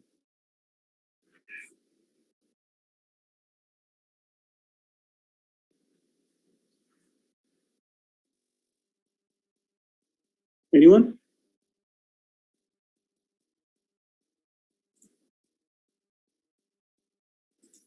Yeah, I can message එකක් දාගෙන frames ප්‍රමාණය වැඩි කළා. ඒක තමයි. එතකොට දැන් මෙතන තියෙන්නේ frames 11 නේ. frames 11 ඇතුලේ අපිට එන්නේ මේ වගේ motion එකක්, මේ වගේ speed motion එකක්. හැබැයි අපිට පුළුවන් නම් මේක double කරන්න. ඒ කියන්නේ තව එක ලේක මේ මැදින් මෙහෙම දාගෙන එන්න පුළුවන් නම් අන්න එතකොට අපේ motion එක තව ටිකක් slow වෙනවා. right? ඒක අපි දැන් මේ වෙලාවේ කරන්න නැතුව අපි next week එකේ කියමු. මේක කරන්න පුළුවන් කට්ටිය කරලා බලන්න. okay? කරන්න බැරි කට්ටිය අපි අයිමත් next week එකේදී මේක කතා කරමු කොහොමද මේ keyframe එක Photoshop වලින් keyframes දාලා මේක කරන්න කියලා. දැන් මේක හරි choppy. හරිම මේ නේද? හරි choppy මේක. තා පොඩ්ඩක් ඕනනම් ටිකක් ඇඩ් කරලා බලමුකෝ. මම මේක මෙතෙන්ට දානවා.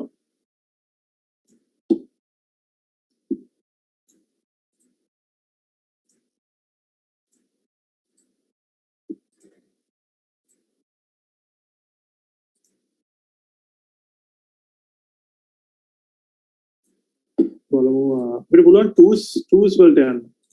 ඒ කියන්නේ double කරලා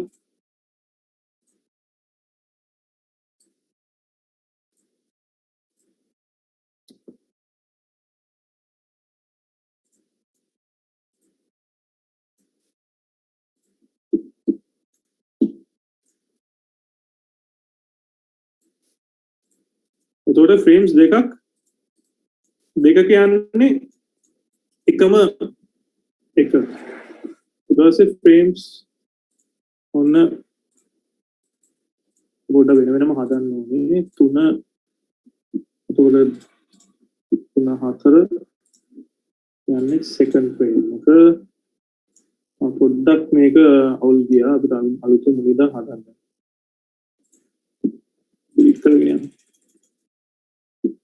1 2 make a 3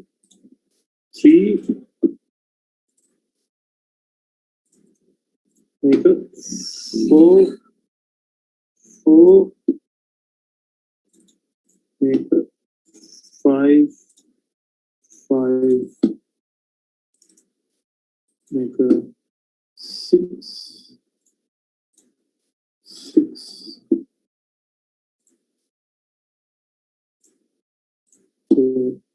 7 මේ අපි දැන් 1s වල නැතුව 2s වල මේක කරන්නේ 8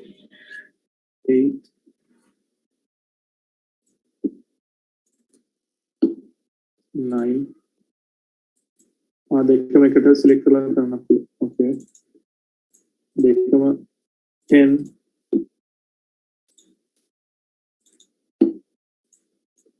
11 දැන් මේක play කළොත් on a slow then පැහැදිලිව slow but then the animation doesn't look nice no animation එක හරි නෑ ඒක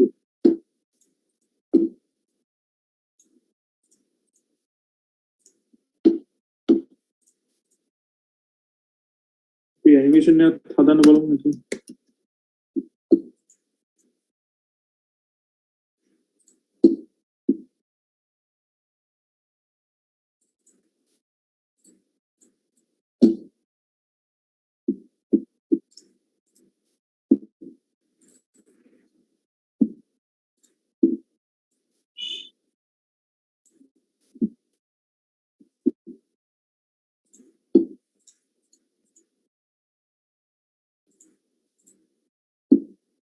පොඩ්ඩක් මේක ටිකක් වෙලා යන වැඩක් අපි ඒක next week එකේ තියාගමු. හරි? දැනට කොහොමත් අදහස තමයි in order to make it slow you need to increase the amount of frames. ඒ වගේම ඊට වඩා මේ keyframes අපිට frames add කරන්න වෙනවා. Otherwise it looks very choppy like this. Choppy. නිකන් හරි කැඩි කැඩි වගේ තමයි යන්නේ. හරි? So පුළුවන් ඔයගොල්ලෝ මේක ගැන අදහසක් තියෙන කට්ටිය